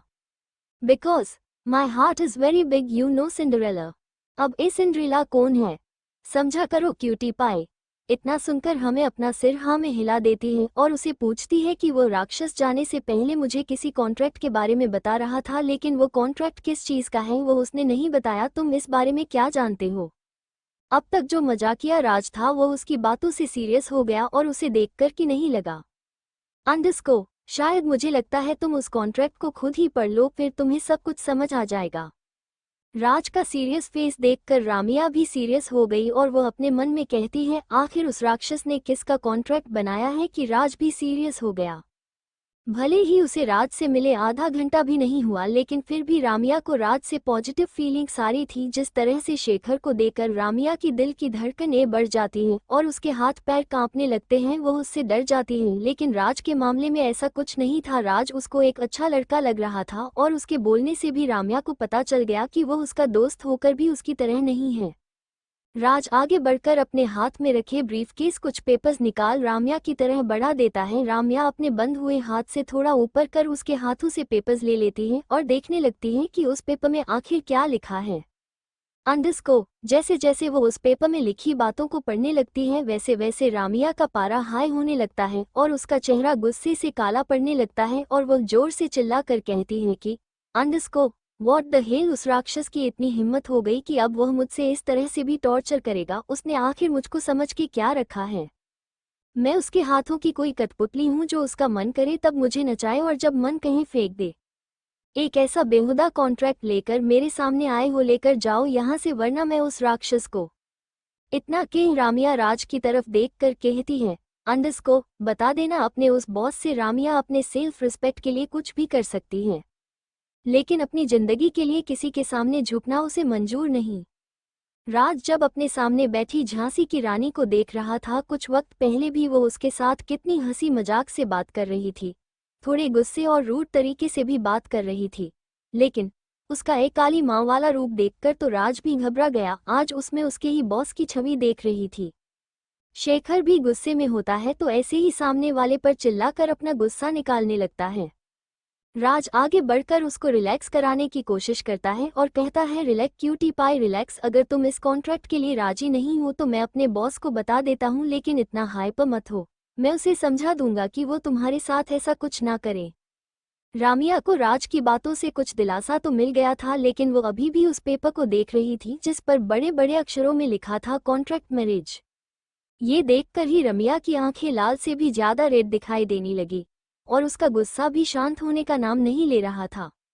वही स्टडी रूम में बैठा शेखर अपने घर पर सामने टेबल पर एक के ऊपर एक पैर रखकर चेयर से सिर टिकाए अपनी आंखें बंद करके लेटा हुआ है। भले ही उसकी आंखें बंद हो लेकिन उसके कानों में लगे ब्लूटूथ से उन दोनों की बातें उसे साफ साफ सुनाई दे रही थी। वो सोचने लगता है कि अगर उसने इस मैरिज कॉन्ट्रैक्ट को किसी और से भी साइन करने के लिए बोल देता तो वह तो हंसी खुशी साइन करने के लिए तैयार होती, लेकिन ये लड़की तो कुछ ज्यादा ही उड़ रही है। उसे क्या लगा कि मैं उससे शादी करने के लिए मरे जा रहा हूँ? अगर मेरी मजबूरी ना होती तो मैं उस लड़की की तरफ देखता भी नहीं। फिर अपनी आंखें बंद कर लो अपनी और अपनी बेटी की बातों को याद करने लगा। फ्लैशबैक। जब तेजी से गाड़ी भगाकर किसी भी सड़क पर सिग्नल तोड़कर ज्यादा से ज्यादा स्पीड में शेखर अपने घर पहुंचा, सामने एंजल की नानी खड़ी हुई थी जो परेशानी से इधर उधर टहल रही थी। उसने जैसे ही शेखर को देखा तो हड़बड़ा कर उसके पास चली गई और वो घबराकर कहने लगी बाबा मुझे माफ कर दीजिए, मैं बेबी का अच्छी तरह से ख्याल नहीं रख पाई। इतना कहते वक्त उस औरत की आंखों में आंसू थे जिसे देखकर भी शेखर को कुछ फर्क नहीं पड़ा। वो उसी तरह इमोशन लेस होकर खड़ा रहा और उस औरत को देखकर कहने लगा कि मेरी बेटी कहाँ है? अंडरस्को उसे जल्दी से कहा बाबा मैडम तो रूम में ही सोई हुई है और अब गुस्से से दरवाजा नहीं खोल रही थी। हमने उन्हें कितनी बार मनाने की कोशिश की लेकिन वह अपनी जिद ही नहीं छोड़ रही थी। बोल बार बार हमसे कह रही थी कि मेरे पापा को बुला मेरे पापा को बुला, लेकिन हमने आपको भी कई बार फोन ट्राई किया लेकिन आपने फोन उठाया ही नहीं। फ्लैशबैक। जब तेजी से गाड़ी भगाकर किसी भी सड़क पर सिग्नल तोड़कर ज्यादा से ज्यादा स्पीड में शेखर अपने घर पहुंचा, सामने एंजल की नानी खड़ी हुई थी जो परेशानी से इधर उधर टहल रही थी। उसने जैसे ही शेखर को देखा तो हड़बड़ा कर उसके पास चली गई और वो घबराकर कहने लगी बाबा मुझे माफ कर दीजिए, मैं बेबी का अच्छी तरह से ख्याल नहीं रख पाई। इतना कहते वक्त उस औरत की आंखों में आंसू थे जिसे देखकर भी शेखर को कुछ फर्क नहीं पड़ा। वो उसी तरह इमोशन लेस होकर खड़ा रहा और उस औरत को देखकर कहने लगा कि मेरी बेटी कहाँ है? अंडरस्को उसे जल्दी से कहा बाबा बेबी तो रूम में ही सोई हुई है और अब गुस्से से दरवाजा नहीं खोल रही थी। हमने उन्हें कितनी बार मनाने की कोशिश की लेकिन वह अपनी जिद ही नहीं छोड़ रही थी। बोल बार बार हमसे कह रही थी कि मेरे पापा को बुला मेरे पापा को बुला, लेकिन हमने आपको भी कई बार फोन ट्राई किया लेकिन आपने फोन उठाया ही नहीं। ठीक है, मैं देखता हूँ, आप जाए अपना काम कीजिए। ठीक है बाबा मैं चलती हूँ। उसकी जवाब का इंतजार ना करते हुए शेखर अपनी एंजल की रूम की तरफ बढ़ गया। आज उसके कदम हवाओं से भी तेज थे। कुछ ही मिनट में वह उसके कमरे तक पहुंच गया और कमरे के सामने खड़े होकर दरवाजे पर नॉक करते हुए कहने लगा अंडरस्को angel please open the door baby. आप अपने डैड को इस तरह खुद को बंद करके परेशान कर रही हैं। जानती है ना आपको हम तकलीफ में नहीं देख सकते। Please baby open the door. अगर आप ऐसी ही हमें परेशान करती रहेगी तो एक दिन आपके पापा भी आपसे दूर हो जाएंगे। यही सुनने की ही देरी थी कि दरवाजा अपने आप खुला। दरवाजा खुलते देख शेखर के चेहरे पर एक मुस्कान छा गई और वो अपने कदम बड़ा रूम में एंटर हो गया, लेकिन उसने चारों ओर देखा लेकिन उसे उसके एंजल कहीं नहीं दिखाई दी। शेखर हर तरफ अपनी एंजल को ढूंढ रहा था लेकिन उसे उसकी एंजल कहीं नहीं दिखाई दे रही थी। उसने बालकनी में आकर चेक किया, फिर बाथरूम में और फिर सोफे के पीछे, यहाँ वहाँ ढूंढने के बावजूद भी उसकी एंजल नहीं मिली तो वह अपने चेहरे पर परेशानी के भाव लिए खड़ा हुआ था। तभी उसे किसी की सुबकने की आवाज कानों में सुनाई दी। वह उस आवाज की दिशा में मुड़ा और धीरे धीरे उसी की ओर जाने लगा। वो एक कब्र के पास आकर रुका। जैसे ही उसने उस कब्र का दरवाजा खोला तो अपने सामने अपनी एंजल को घुटनों के बल मुंह छुपाए सिसकते हुए देखा। अंडस्को, उसे इस तरह से देख शेखर के दिल के टुकड़े होने लगे थे। आज तक जिसकी आंखों में उसने एक आंसू भी आने नहीं दी, वो इस तरह से फंसकर रो रही थी। ये देखकर ही शेखर के दिल में दर्द उठने लगा था। वह झटके से आगे बढ़ अपनी एंजल को अपने सीने से लगाए सोफे की ओर बढ़ गया। अपनी 5 साल की एंजल को ऐसे रोता देखकर शेखर की भी आंखों में आंसू आ गए। शेखर ने बड़े प्यार से अपने हाथ को उसके बालों पर फिराते हुए कोमल आवाज में कहने लगा, अंडस्को, why are you crying baby, you are my strong angel. इस तरह कोई बच्चों जैसा रोता है क्या? मैं स्ट्रांग नहीं हूँ डैडी अंडस्को, उसने अपनी बच्चों जैसी आवाज में कहा। मुझे बताओ मेरा बच्चा क्यों रो रहा है? I want mom, dad. वो मुझे छोड़कर कहाँ चली गई? उसके शब्दों को सुन शेखर चौंक गया। अंडस्को, अंडस्को डैडी सबकी मॉम है, लेकिन मेरी मॉम क्यों नहीं है? मुझे मुझे मेरी मॉम चाहिए। सब लोग मुझे चिढ़ाते हैं कि एंजल के पास तो उसकी मॉम ही नहीं है। मुझे कितना बुरा लगता है। मुझे मेरी मॉम चाहिए। क्या वो मुझसे प्यार नहीं करती? एंजल ने सुबकते हुए कहा। इतना कहते वक्त एंजल की आंखों से आंसू गिरने लगे थे। उसकी आंखों से आंसू किसी मोतियों की तरह आज टूटकर बिखर चुके थे। एंजल सिर्फ 5 साल की एक बच्ची है। वो अभी किंडरगार्टन में पढ़ती है। जब भी वो अपने साथ पढ़ रहे बच्चे को अपने माँ बाप के साथ देखती थी तो उसको बहुत बुरा लगता था, क्योंकि उसकी माँ कभी उससे स्कूल छोड़ने नहीं आती। स्कूल में उसे कोई भी पंगा नहीं लेता और ना ही कुछ कहता, लेकिन जलन के मारे सब लड़कियां उसके बारे में कुछ ना कुछ बोलते ही रहते हैं। तभी उसे उसके एक फ्रेंड से पता चला कि सब कहते हैं कि परी की माँ ही नहीं, और उसने जब घर आकर अपनी नैनी को इसके बारे में पूछा, नैनी ने भी कोई जवाब नहीं दिया और वह कहने लगी, अगर तुम्हें मम्मा चाहे तो तुम अपने पापा को कह दो, वो तुम्हारे लिए एक मम्मा ला देंगे जो तुम्हारा अच्छे से ख्याल रखेगी। परी ने ये डिसाइड कर लिया था कि वो आज ही अपने पापा से बात करेगी कि उसे मम्मा चाहिए, उसे कहीं से भी ला कर दे। किसी 5 साल की बच्ची की जिंदगी में सबसे ज्यादा इम्पोर्टेंट उसकी माँ ही होती है। उसके बिना वो बच्चे ना ही सोते हैं और ना ही खेलती हंसते हैं। ऊपर से उसके साथ हमेशा ही उसकी नैनी स्कूल छोड़ने चली जाती है। बाकी सभी के पेरेंट्स को देखकर एंजल के दिल में भी एक आशा जगी कि वह भी अपने डैड से कहीं अपने लिए मम्मा लाने को कह देगी, जो उसे हमेशा ही स्कूल छोड़ देंगी और उसके साथ हमेशा हमेशा के लिए रहेगी। शेखर उसकी बातें सुनकर चौंक जाता है। वो आज तक उसके एंजल ने जो भी मांगा बिना कुछ पूछे सोचे समझे शेखर ने वो चीज लाकर उसकी एंजल के कदमों में रखी, लेकिन इस बार जो वह मांग रही है उसे देना शेखर के बस में नहीं था। वह अपनी पत्नी की जगह किसी और को बिल्कुल भी नहीं देना चाहता था। वो सोच में पड़ गया। उसे समझ नहीं आ रहा था कि वो आगे क्या कहे और क्या करे। वो अपनी एंजल को उदास नहीं देख सकता और ना ही अपनी पत्नी की जगह किसी और को दे सकता था। उसने जाते वक्त अपनी पत्नी को वादा किया था कि वो अपनी प्यार की निशानी को अपने जान से भी बढ़कर पालेगा, उसकी आंखों में कभी आंसू नहीं आने देगा। आज उसकी आंखों में से आंसू इस तरह बह रहे थे जैसे किसी झरने से पानी। वो अपनी एंजल को इस तरह से रोता हुआ नहीं देख सकता था, इसलिए उसने अपने दिल पर पत्थर रखकर अपनी एंजल से कहा, ठीक है बेबी, अगर तुम अपने लिए एक मम्मा चाहती हो तो मैं तुम्हारे लिए एक मम्मा लाऊंगा। अब खाना खा लो और रोना बंद करो, मैं तुम्हें इस तरह से रोता हुआ नहीं देख सकता। अपने पापा की बात सुन एंजल खुशी से चिल्लाई और तालियां बजाकर उछलने लगी और कहने लगी कि यह अब मेरे पास भी मम्मा होगी, मेरे पास भी मम्मा होगी और कोई मुझे नहीं चिढ़ाएगा। ये तभी एक फोन की रिंग से उसकी तंद्रा टूटी और वो प्रेजेंट में आ गया। वैसे ही अपने हाथों को स्ट्रेच किए हुए ही कहता है, हाँ मैं अच्छे से जानता हूँ कि तुम इस कॉन्ट्रैक्ट मैरिज के लिए कभी राजी नहीं होगी, लेकिन मेरा नाम भी शेखर है।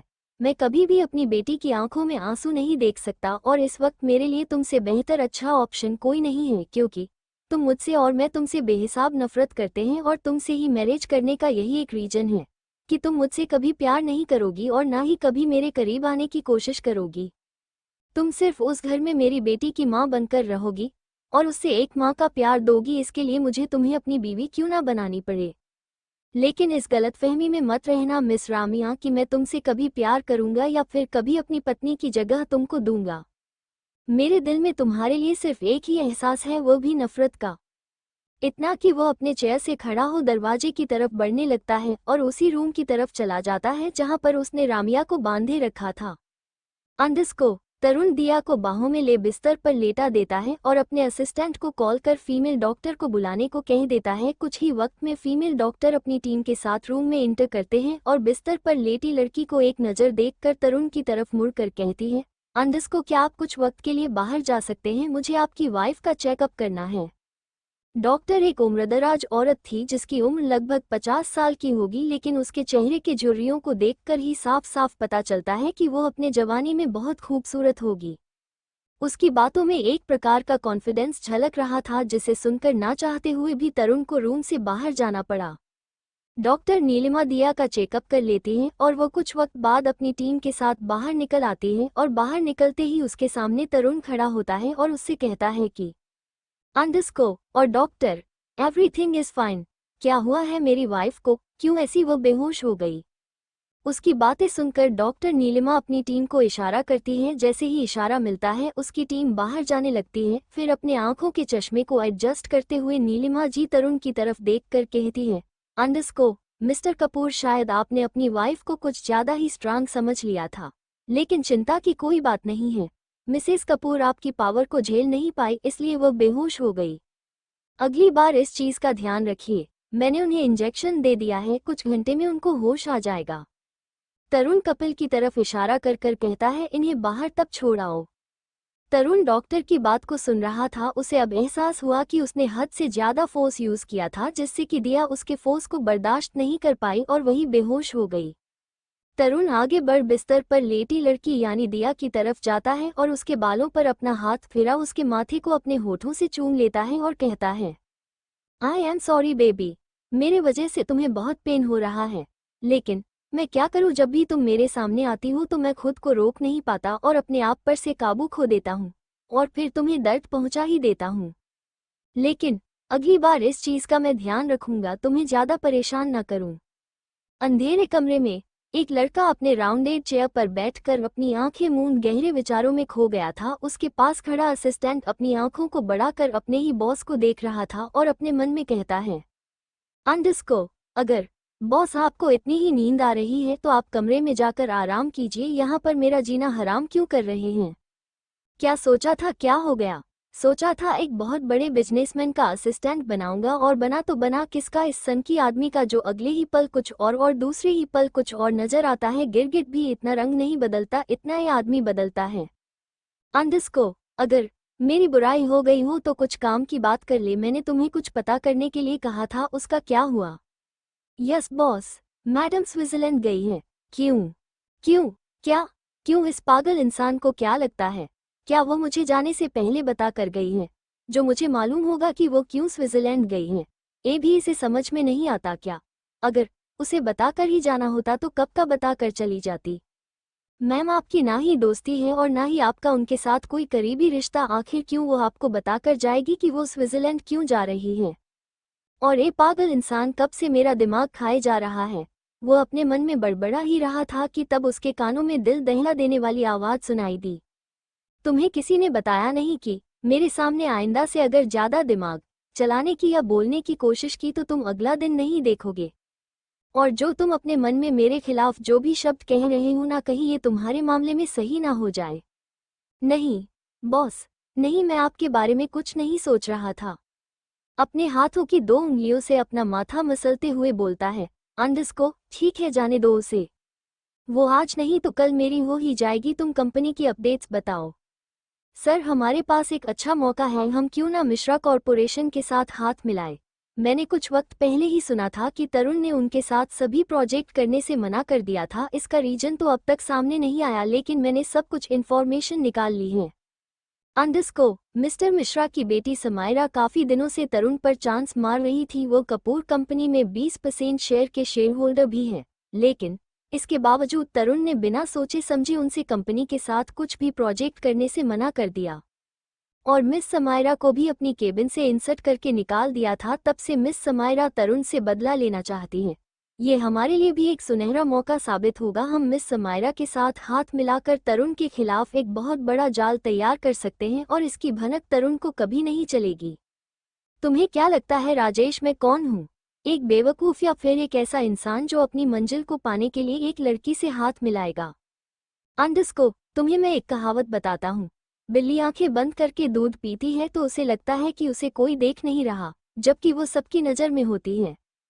अंडस्को, बिल्ली, आंखें, दूध, नज़र, इन सब का क्या मतलब है सर?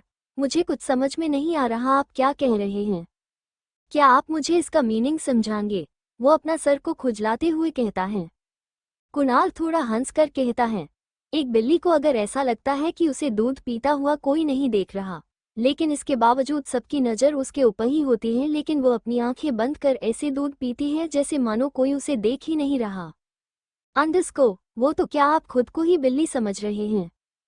उसकी इस नासमझी भरी बातों को सुन कुणाल उसे घूर कर देखता है, फिर उसके जवाब में कहता है कि नहीं, मैं उन लोगों में खड़ा हूँ जो उस बिल्ली को अपनी आंखें बंद कर दूध पीता हुआ देखते रहता हूँ। मतलब मैं कुछ समझा नहीं बॉस, और तुम समझ भी नहीं सकते। अगर समझ सकते तो तुम कुणाल कपूर होते ना कि उसके असिस्टेंट। कुणाल अपनी आंखें खोल तिरछी नजरों से राजेश को घूर कर देखता है। तुम्हें क्या लगता है अगर हमने मिस समायरा के साथ हाथ मिलाया तो इसका पता तरुण को नहीं लगेगा? वो अपनी बाज जैसी नज़र अपने दुश्मनों के साथ साथ अपने दोस्तों पर भी बराबर रखता है, और तुम उस इंसान को बेवकूफ़ बनाना चाहते हो। अगर हमने मिस समायरा के साथ हाथ मिलाया तो तरुण को लगेगा कि हम उसको ओपन चैलेंज कर रहे हैं, और मैं इस वक्त ऐसा कुछ नहीं चाहता।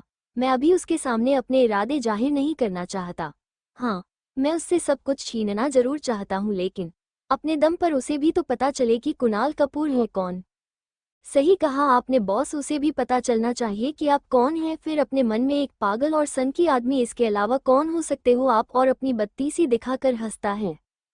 तुम एक काम करो, अभी दिया और तरुण दोनों ही स्विट्जरलैंड में हैं, तो ये हमारे लिए अच्छा मौका होगा। मुझे कंपनी के सारे शेयर होल्डर की डिटेल्स आधे घंटे में चाहिए। मैं उनसे मिलना चाहता हूँ, और याद रहे यह मीटिंग सीक्रेट होनी चाहिए। इसकी कानों कान खबर तरुण और बाकी कपूर फैमिली के मेंबर को नहीं होनी चाहिए। Yes boss. आउट।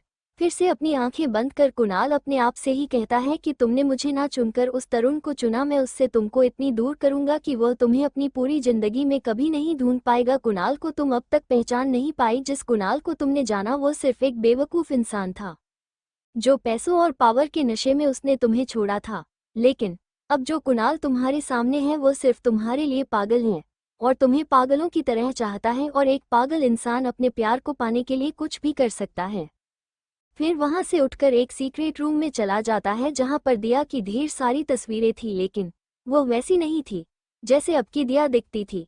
इस तस्वीरों में भले ही दिया की शक्ल एक दूसरे से मिलती हो, लेकिन उस तस्वीरों में पहने हुए कपड़े आज के जमाने की दिया से बिल्कुल ही अलग थे। ऐसा लग रहा था अलग ही दुनिया से आ रही एक इंसान की तरह थी। कोई नहीं जानता कि मैं कौन हूँ, क्या हूँ और कैसा हूँ। सब मुझे पागल समझते हैं कि मैं तुम्हें पागलों की तरह प्यार करता हूँ, लेकिन तुम्हें जब सब कुछ याद आएगा तब तुम खुद मेरे पास आओगी उस तरुण को छोड़कर। तुम कभी बदल नहीं सकती, तुम पहले जैसी थी वैसी ही हो और हमेशा वैसी ही रहोगी। और एक एविल स्माइल देता है। वैसे ही बाहर निकल कर आता है। जैसे ही उसने बाहर कदम रखा, उसके सामने एक रेड कलर का नकाब पहने हुए शख्स खड़ा हुआ, जो ऊपर से लेकर नीचे तक रेड कलर के लिबास में ढका हुआ था। वो अपनी नजरें झुकाए खड़ा हुआ था। अंडस्को, उन लोगों को खबर करो जिसे वह ढूंढ रहे हैं। मुझे उसका पता मालूम है। अगर वो उस इंसान को मारना या फिर कुछ और भी चाहते हैं तो मैं इसमें उनकी मदद करूंगा। बदले में मुझे जो चाहिए मैं उन्हें बता दूंगा। जी मास्टर, अब वक्त आ गया है तरुण को एक झटका देने का जिसमें वो हमेशा हमेशा के लिए फंस जाएगा। अंडस्को, अविनाश ने एक बार फिर अपना सिर झटका और अपने आप से कहा, अंडस्को बेबी, भले ही उस वक्त मैंने तुम्हें खुद से दूर जाने दिया, लेकिन इस बार नहीं रिना, तुम मेरी हो और मेरी बनकर ही रहोगी हमेशा के लिए। और आगे वो उसके भीगे हुए होठों पर अपने होंठ रख देता है और उसे अपना हाथ बड़ा अपनी बाहों में खींच लिया। कुछ वक्त पहले जो रीना का शरीर ठंड से कांप पे जा रहा था, वह अविनाश के बाहों में आकर उसे थोड़ी गर्मी सी मिली। उसके होंठ जो ठंड के मारे कान पे जा रहे थे, उसने उसके कांपते हुए होठों पर अपने होंठ रख दिए और उसे चूमने लगा। आज रीना को एक अलग एहसास महसूस हो रहा था। वो अभी भी अभिनाभा कर सके उधर से कुछ नहीं बोल पा रही थी, लेकिन उसकी आंखें सब कुछ बयां कर रही थी। उसके चेहरे की मासूमियत देखकर अविनाश को उससे और भी ज्यादा प्यार आने लगा था और वो अपना एक हाथ फिर से उसके कमर के नीचे ले जाकर उसके बट को पकड़ और दूसरा उसकी गर्दन पर रख टाइटली उसे खुद से चिपका देता है, जिससे कि रीना के हाथ अपने आप ही अविनाश के कमर की चारी ओर लिपट जाते हैं। अविनाश के हाथ रीना के कमर की तरफ जा रहे थे और उसे दीवार से सटाकर उसे पैशनेटली किसके जा रहे थे। रीना अपनी आंखें फाड़े बस अविनाश को ही देखे जा रही थी, जो उसे चूमने में बहुत बिजी था। अविनाश की नज़र उसकी नज़र से मिली तो वो उसके होठों से अलग हो धीरे से उसकी कानों में कहता है, बेबी, लगता है तुम्हें सब कुछ सिखाना पड़ेगा, वह भी शुरू से। उसकी बातों को ना समझी में रीना बस अपनी आंखें बड़ी करती है, जैसे वो पूछना चाहती हो कि क्या सीखना होगा शुरू से। अंडस्को। फिर अविनाश अपने हाथों से रीना को ऊपर उठाए बाथटब में लेटा देता है और खुद भी बाथटब में आ जाता है और धीरे धीरे कर रीना के ऊपर झुकने लगता है। रीना उसे अपने पास आता देख पीछे पीछे सरकने लगती है, जिससे कि उसका सर पीछे किनारे से टच हो जाता है, लेकिन अविनाश नहीं रुकता। वह धीरे से उसके होठों की तरफ बढ़ने लगता है, लेकिन इस बार वह उसके होठों को छुटा उससे पहले ही वह अपना हाथ आगे बढ़ाकर रीना की आंखों पर रख देता है, जिससे कि रीना की आंखें बंद हो जाती हैं। उसकी आंखें बंद देख अविनाश अपने होंठ उसके होठों पर रख देता है और उसे प्यार से चूमने लगता है। उसकी किस में पेंशन और चाहत साफ साफ नजर आ रही थी। अविनाश उसके होठों को पूरी शिद्दत से चूम रहा था। रीना अपने होठों को खोलना नहीं चाहती थी, इसलिए वो अपने होंठों को भींचकर बंद कर लिया था। अविनाश अपनी बाहों में रीना को लेकर बाथरूम में चला जाता है। आज वो चांद भी शर्मा जाए इसे हॉटेस्ट बंदे को देखकर। हर उस लड़की की तमन्ना होती है कोई खास हो जो उसे इस तरह प्यार करे, जिसे इस दुनिया में एक खास इंसान समझे। रीना अपनी नजरें उठा अविनाश की आंखों में देखे जा रही थी। अविनाश भी उसकी आंखों की तपिश अपने ऊपर महसूस कर रहा था, लेकिन फिर भी वो उसे ऐसे ही अपने बाहों में उठा बाथरूम में बढ़ गया। उसके सफेद कलर के शर्ट के 3 बटन ऑलरेडी खुले हुए थे, जिससे किसकी चौड़ी छाती दिख रही थी। उसकी वो मस्कुलर पर्सनैलिटी, हल्की हल्की बी एड और गोरा चिट्टा चेहरा किसी भी लड़की को अपनी तरफ अट्रैक्ट करने के लिए काफी था। बाथरूम में एक हल्की डिम लाइट चल रही थी, साइड में एक कैंडल्स भी लगाई गई थी, जिससे उस बाथरूम में एक अलग सा ही फ्रेग्रेंस महक रहा था, जिसकी खुशबू उस माहौल को और भी रोमांटिक बना रही थी। अविनाश अपनी बाहों में रीना को ले बाथरूम में चला जाता है, जिससे वह रीना को उस बाथटब में लेटा देता है और खुद भी उस बाथटब में आ जाता है। अविनाश की नज़र तो कब से उसकी भीगे हुए और डर के मारे कप कपाते हुए होठों पर थी। अविनाश ना कि सिर्फ उसे प्यार से चूमना चाहता था, बल्कि उसके साथ अपने हसीन लम्हों को भी रीना के साथ जीना चाहता था। वो आगे बढ़ अपने होंठ रीना के होठों पर रख उसके होठों को सक करने लगता है, उसे प्यार से सूमच करने लगता है। उसका एक हाथ रीना के गर्दन के पीछे था और दूसरा रीना की थोड़ी पकड़े हुए था, लेकिन रीना अपना मुंह खोलने को तैयार नहीं थी। अविनाश धीरे से उसके होठों से अलग हुआ और उसके कान के पास जाकर कहने लगता है, बेबी, मैं तुम्हें परेशान नहीं करना चाहता, मैं तुम्हें सिर्फ और सिर्फ प्यार करना चाहता हूँ, तुम्हें अपना बनाना चाहता हूँ, क्या तुम मेरा साथ दोगी?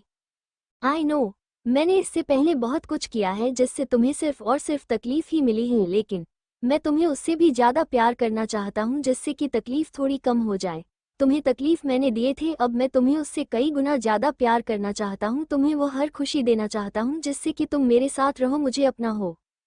रीना अपनी भीगी हुई पलकों से ही अविनाश को देखे जा रही थी।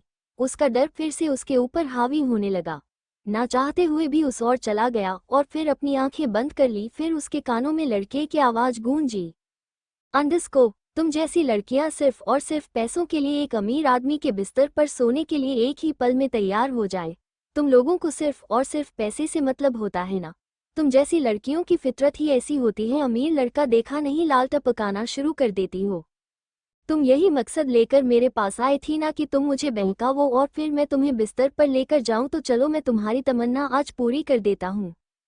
उसकी बातों से रीना का दिल छन्नी छन्नी हो गया था। पता नहीं वो इस सिचुएशन में कैसी फंस गई थी, लेकिन वो वैसी लड़की नहीं थी जो कुछ पैसों के लिए अपना ईमान, अपनी इज्जत एक अमीर आदमी को भेज दे और उसके बिस्तर पर सोने चली जाए। अंडस्को। ये सब सोचते वक्त उसकी बॉडी कांपने लगी थी। अविनाश सिर्फ उसे ही देख रहा था, लेकिन जब उसने उसकी आंखें बंद देखी और उसके कपकपाते हुए होठों को दिखा तो उसे समझते देर नहीं लगी कि वह क्या सोच रही थी। और फिर उसका माइंड डाइवर्ट करने के लिए अविनाश ने उसे अपनी बाहों में उठा लिया और बाथटब से बाहर लेकर चला आया। रीना अभी अपने सेंस में नहीं थी, वो उसी वक्त में खोई हुई थी जिस वक्त से उसके साथ सब होने लगा और उसके बाद एक झगड़ालू लड़की शांत और डरी डरी सी रहने लगी।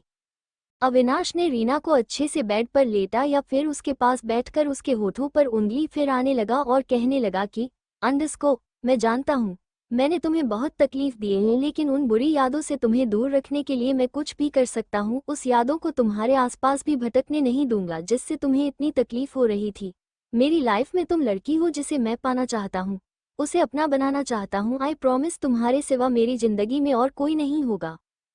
फिर अपने होठों को उसके होठों पर रख चुमने लगता है। फिर साइड में रखे अलेक्सा को कहकर एक रोमांटिक सॉन्ग प्ले करने को कहता है। आ आ आ लबों को लबों पे सजाओ, क्या हो तुम मुझे अब बताओ। लबों को लबों पे सजाओ, क्या हो तुम मुझे अब बताओ। अविनाश अपने होठों को पेंशन के साथ रीना के होठों को चूम रहा था। रीना भी आंखें खोलकर बस अविनाश की आंखों में डूबी जा रही थी। आज उसने अविनाश की आंखों में ना जाने क्या देखा, वह भी अविनाश को चूमने लगी। शायद धीरे धीरे कर रीना उसके डर से बाहर निकल रही थी। उसने अपने दोनों हाथ अविनाश के कंधों पर रख दिया और फिर अपनी आंखें बंद कर उसे किस बैक करने लगी। दोनों की किस पैशनेट होने लगी। स्मूथ से शुरू हो उनकी किस अब फ्रेंच किस में बदल गई। धीरे धीरे अविनाश किस और भी फोर्सफुली और इंटेंस के साथ किए जा रहा था। अविनाश पूरा का पूरा रीना के ऊपर झुका हुआ था। उसका एक हाथ उसके गर्दन पर उसके बालों को छू रहा था और दूसरा उसके ब्रेस्ट पर था, जो कब से दबा रहा था, जिससे कि रीना की आंखें गूंजने लगी थी, जो अविनाश को मदहोश करने के लिए काफी थी। आज पहली बार अविनाश किसी लड़की को इस तरह छू रहा था। तोड़ दो खुद को तुम, बाहों में मेरी, बाहों में मेरी, बाहों में मेरी, बाहों में, बाहों में। अविनाश अपने आप को रीना के नीचे कर उसे अपने ऊपर लेटा देता है, फिर उसी इंटेंस के साथ किस करता है। उसने अब तक रीना के होठों को नहीं छोड़ा था। फिर उसके हाथ उसके कपड़ों के ऊपर से ही उसके ब्रेस्ट को दबाए जा रहे थे, उन पर वह अपने हाथों से प्रेस किए हुए जा रहा था। रीना अपने दोनों हाथ उसके बालों पर फिराते हुए आहें भरे जा रही थी, लेकिन उसकी आहें बाहर निकलती उससे पहले ही अंदर ही अपने दम तोड़ देते। उस बिस्तर पर बिछाए सफेद चादर पर अब सिलवटें पड़ने लगी थी। दोनों बारी बारी एक दूसरे को फोर्सफुली किस किए जा रहे थे। रीना अपने आप से ही कहे जा रही थी कि वो कब तक ऐसे ही डर डर के जिंदगी जिएगी। एक ना एक दिन तो उसे अपने लिए स्टैंड तो लेना ही पड़ेगा ना, लेकिन न चाहते हुए भी उसके अंदर का डर कम होने का नाम ही नहीं ले रहा था। वो क्या चाहती थी अपने लाइफ में वो खुद नहीं जानती थी। वो वैसे ही अपने आप को बहा जा रही थी जिस तरफ उसे पानी का रुख ले जाना चाहता है। वो अपने आप को उस पानी में अब बहा देना चाहती थी। वो हर रात वही मेंटल टॉर्चर नहीं सहन करना चाहती थी। आखिर उसने भी अविनाश का साथ देने का तय किया। उसके जिंदगी में अब बचा ही क्या है, पहले से ही वो एक अनाथ है। ऊपर से उसके मामा मामी उसे उस इंसान से शादी करने के लिए फोर्स कर रहे हैं जो कपड़ों की तरह लड़कियां बदलता है। वो चाहकर भी उस इंसान का कुछ नहीं कर सकती क्योंकि वो कोई आम लड़का नहीं है, मिनिस्टर का बेटा है, एकलौता। वो चाहकर भी खुद को उससे बचा नहीं पाती। ऐसे नहीं तो वैसे उसकी इज्जत जाने ही वाली थी। आखिर कब तक एक बकरी अपनी खैर मनाती रहती, कब तक रीना दो पागलों से अपने आप को और अपनी इज्जत को बचाती। उसने तय कर ही लिया कि वो अपना सब कुछ अविनाश को दे देंगे, अब चाहे आगे जो भी हो। आ आ तेरे एहसासों में, भीगे लम्हातों में मुझको डूबा तशनगी सी है, तेरी अदाओं से दिलकश कताओं से इन लम्हों में जिंदगी सी है। हया को जरा भूल जाओ, मेरी ही तरह पेश आवो, खो भी दो खुद को तुम। रातों में मेरी, रातों में मेरी, रातों में मेरी, रातों में। अविनाश धीरे धीरे रीना के होठों को छोड़ अब उसके गर्दन को चूमने लगा। गर्दन को चूमते चूमते अब उसके क्लीवेज पर आ गया था, लेकिन रीना की ड्रेस उसके रास्ते में रुकावट बन रही थी तो उसने एक हाथ बढ़ाकर उसकी ड्रेस को ही फाड़ दिया। अब अविनाश के सामने सिर्फ और सिर्फ रीना पिंक हॉट बेबी ब्रा में थी। रीना ने अपनी आंखें शर्म से नीचे कर रखी थी। उसकी हिम्मत ही नहीं हो रही थी कि वो आंखें उठाकर अविनाश की आंखों में देखे। अगर देखती तो उसे उसकी आंखों में बेतहाशा प्यार और उसे पाने का जुनून दिखता। अविनाश आगे बढ़ अपने होंठ उसके क्लेवज पर रखकर चूमने लगता है, जिससे कि रीना की बॉडी अपने आप ही मूव करने लगी थी, ऊपर की ओर उठने लगी थी। अब अविनाश के होंठ उसके नेपल्स पर थे जिससे वो पूरी शिद्दत से चूम रहा था, सक कर रहा था और हल्का हल्का सा बाइट भी किए जा रहा था। रीना की हल्की हल्की आहें उस रूम में गूंजने लगी थी और अविनाश के टच से रीना और भी ज्यादा मदहोशी होने लगी थी। अविनाश के होंठ रीना के जिस्म पर फिरने लगे थे, गर्दन से होते हुए उसके सीने तक और धीरे धीरे उसके पेट पर उसके होंठ अपने प्यार भरे निशानों के छाप देते हुए आगे बढ़ रहे थे। तरुण बिस्तर पर लेटी दिया को नजर भर देखता है और फिर उसके बगल में जाकर उसे अपनी बाहों में लेकर सो जाता है। दिया के बालों से आती खुशबू सूंघ कर तरुण एक अलग ही दुनिया में जाता है जिसमें सिर्फ वो दोनों थे। अंडरस्को शेखर यह बात अपने मन ही मन में कहता है। हाँ, मैं एक अच्छे से जानता हूँ कि तुम इस कॉन्ट्रैक्ट मैरिज के लिए कभी राजी नहीं होगी, लेकिन मेरा नाम भी शेखर है। मैं कभी भी अपनी बेटी की आंखों में आंसू नहीं देख सकता और इस वक्त मेरे लिए तुमसे बेहतर अच्छा ऑप्शन कोई नहीं है, क्योंकि तुम मुझसे और मैं तुमसे बेहिसाब नफरत करते हैं और तुमसे ही मैरिज करने का यही एक रीजन है कि तुम मुझसे कभी प्यार नहीं करोगी और ना ही कभी मेरे करीब आने की कोशिश करोगी। तुम सिर्फ उस घर में मेरी बेटी की माँ बनकर रहोगी और उससे एक माँ का प्यार दोगी। इसके लिए मुझे तुम्हें अपनी बीवी क्यों ना बनानी पड़े। लेकिन इस गलतफहमी में मत रहना मिस रामिया कि मैं तुमसे कभी प्यार करूंगा या फिर कभी अपनी पत्नी की जगह तुमको दूंगा। मेरे दिल में तुम्हारे लिए सिर्फ एक ही एहसास है, वो भी नफरत का। इतना कि वो अपने चेयर से खड़ा हो दरवाजे की तरफ बढ़ने लगता है और उसी रूम की तरफ चला जाता है जहां पर उसने रामिया को बांधे रखा था। धीरे धीरे शेखर के कदम उस कमरे की तरफ बढ़े चले जाते हैं जहां पर उसने रामिया को बांध कर रखा था। रामिया अंदर से टूट चुकी थी। आज उसकी कोई भी गलती नहीं होने के बावजूद वो ऐसी जगह पर बंधी हुई थी जहां से निकालना उसे नामुमकिन सा लग रहा था। एक उम्मीद जगाकर उस आदमी ने उसके ऊपर ठंडे पानी का जग ही उड़ेल दिया। उसकी पूरी जिंदगी डूबती हुई उसमें नजर आ रही थी। रामिया को कुछ भी समझ में नहीं आ रहा था कि वह क्या करे, कैसे अनचाही शादी से बचे। उसे नफरत सी होने लगी थी खुद की जिंदगी से, खुद के वजूद से। वो कैसे इतने हार्टलेस इंसान के चंगुल में फंस गई। उस बेचारी ने तो कुछ गलती भी नहीं की थी, किसी और की सजा खुद भोग रही थी। चाहकर भी वो कुछ भी नहीं कर पा रही थी, ना ही अपना स्टैंड उस आदमी को समझा पा रही थी और ना ही वो आदमी कुछ समझना चाहता है। बस अपना हुक्म बताकर यहाँ से चला गया। एक बार भी नहीं सोचा कि उस पर क्या बीती होगी जब उसने उस मैरिज कॉन्ट्रैक्ट पढ़ा होगा। तब रामिया की बची कुची हिम्मत भी जवाब देने लग चुकी थी। वो कुछ भी करके इस जगह से छुटकर जाना चाहती थी। तभी वो ये सब सोच ही रही थी कि फिर से दरवाजा खुला और इस बार वो जानती थी कि दरवाजे पर कौन होगा, इसलिए उसने अपनी नज़रें उठाकर उस तरफ देखना भी गवारा नहीं समझा और अपनी नज़र दूसरी तरफ फेर ली। उसकी इस तरह से नज़र फेरने से भी शेखर के ऊपर कोई असर नहीं हुआ। शेखर एक पत्थर दिल आदमी बन चुका था जिसके सीने में सिर्फ और सिर्फ पत्थर थे, दिल नहीं। उसने आगे बढ़ अपनी कोट में रखे दूसरे पेपर को निकाल रामिया के मुंह पर फेंक दिए। वो पेपर हवाओं में उड़कर रामिया के मुंह पर लगे। उसे इसकी जरा भी उम्मीद नहीं थी कि वो इस तरह पेपर्स को उसके मुंह पर फेंक देगा, लेकिन रामिया फिर भी अपने गुस्सैल आंखों से उसकी तरफ देखकर कहती है, यह क्या बदतमीजी है। अब आप अपनी शर्त मनवाने के लिए इतने नीचे तक गिर जाएगी, मुझे ये पता नहीं था। एक अंडरवर्ल्ड का डॉन एक लड़की से साइन लेने के लिए अब उसके आत्मसम्मान और उसके इज्जत को भी चोट पहुंचाने के लिए पीछे नहीं हटता। ये जानकर मुझे आप पर घिन आती है। आपको देखकर ऐसा लगता था कि आप उन आदमियों में से हैं जो लड़की को आंखें उठाकर नहीं देखता। भले ही मुझे आपके हाथों से बेइज्जत होना मंजूर है, लेकिन उस आंखों में अपने लिए लाश देखना मंजूर नहीं। और आपकी हिम्मत कैसे हुई मेरे काम करने वाली जगह पर मेरी रेपुटेशन खराब करने की। यह कहने की थी मैं वहां से अपने बॉयफ्रेंड शादी करने के लिए भाग कर गई है। जो भी दुश्मनी है मेरे डैड के साथ है, ना कि मेरे साथ, जबकि इन सब में मेरी कोई भी गलती नहीं है। और किस किए की सजा आप मुझे दे रहे हैं जिसको मैंने कभी किया ही नहीं। क्या वह मेरी गलती है जो मैं मेरे माँ की कोख से पैदा होगी? क्या सोचकर आप मुझे सजा दे रही हैं मिस्टर?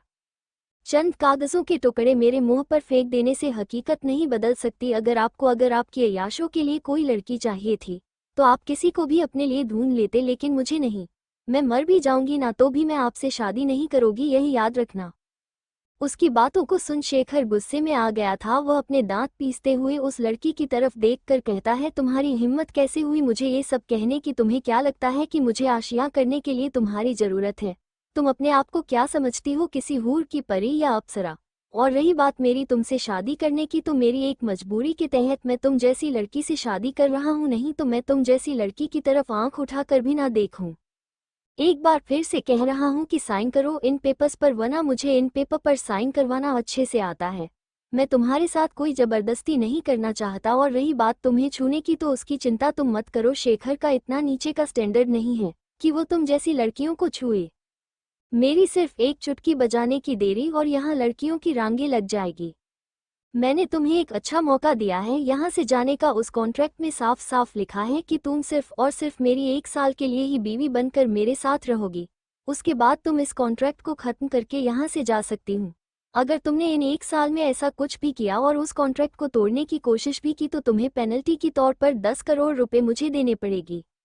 रामिया ने ये सब पहले ही उस कॉन्ट्रैक्ट में पढ़ लिया था, इसलिए उसे ज्यादा हैरानी नहीं हुई, लेकिन उसे ये जानकर खुशी मिली कि 1 साल के बाद वह यहाँ से जा सकती है। लेकिन उसे दुख भी था कि उसे 1 साल तक इस हार्टलेस इंसान की बीवी बनकर रहना पड़ेगा।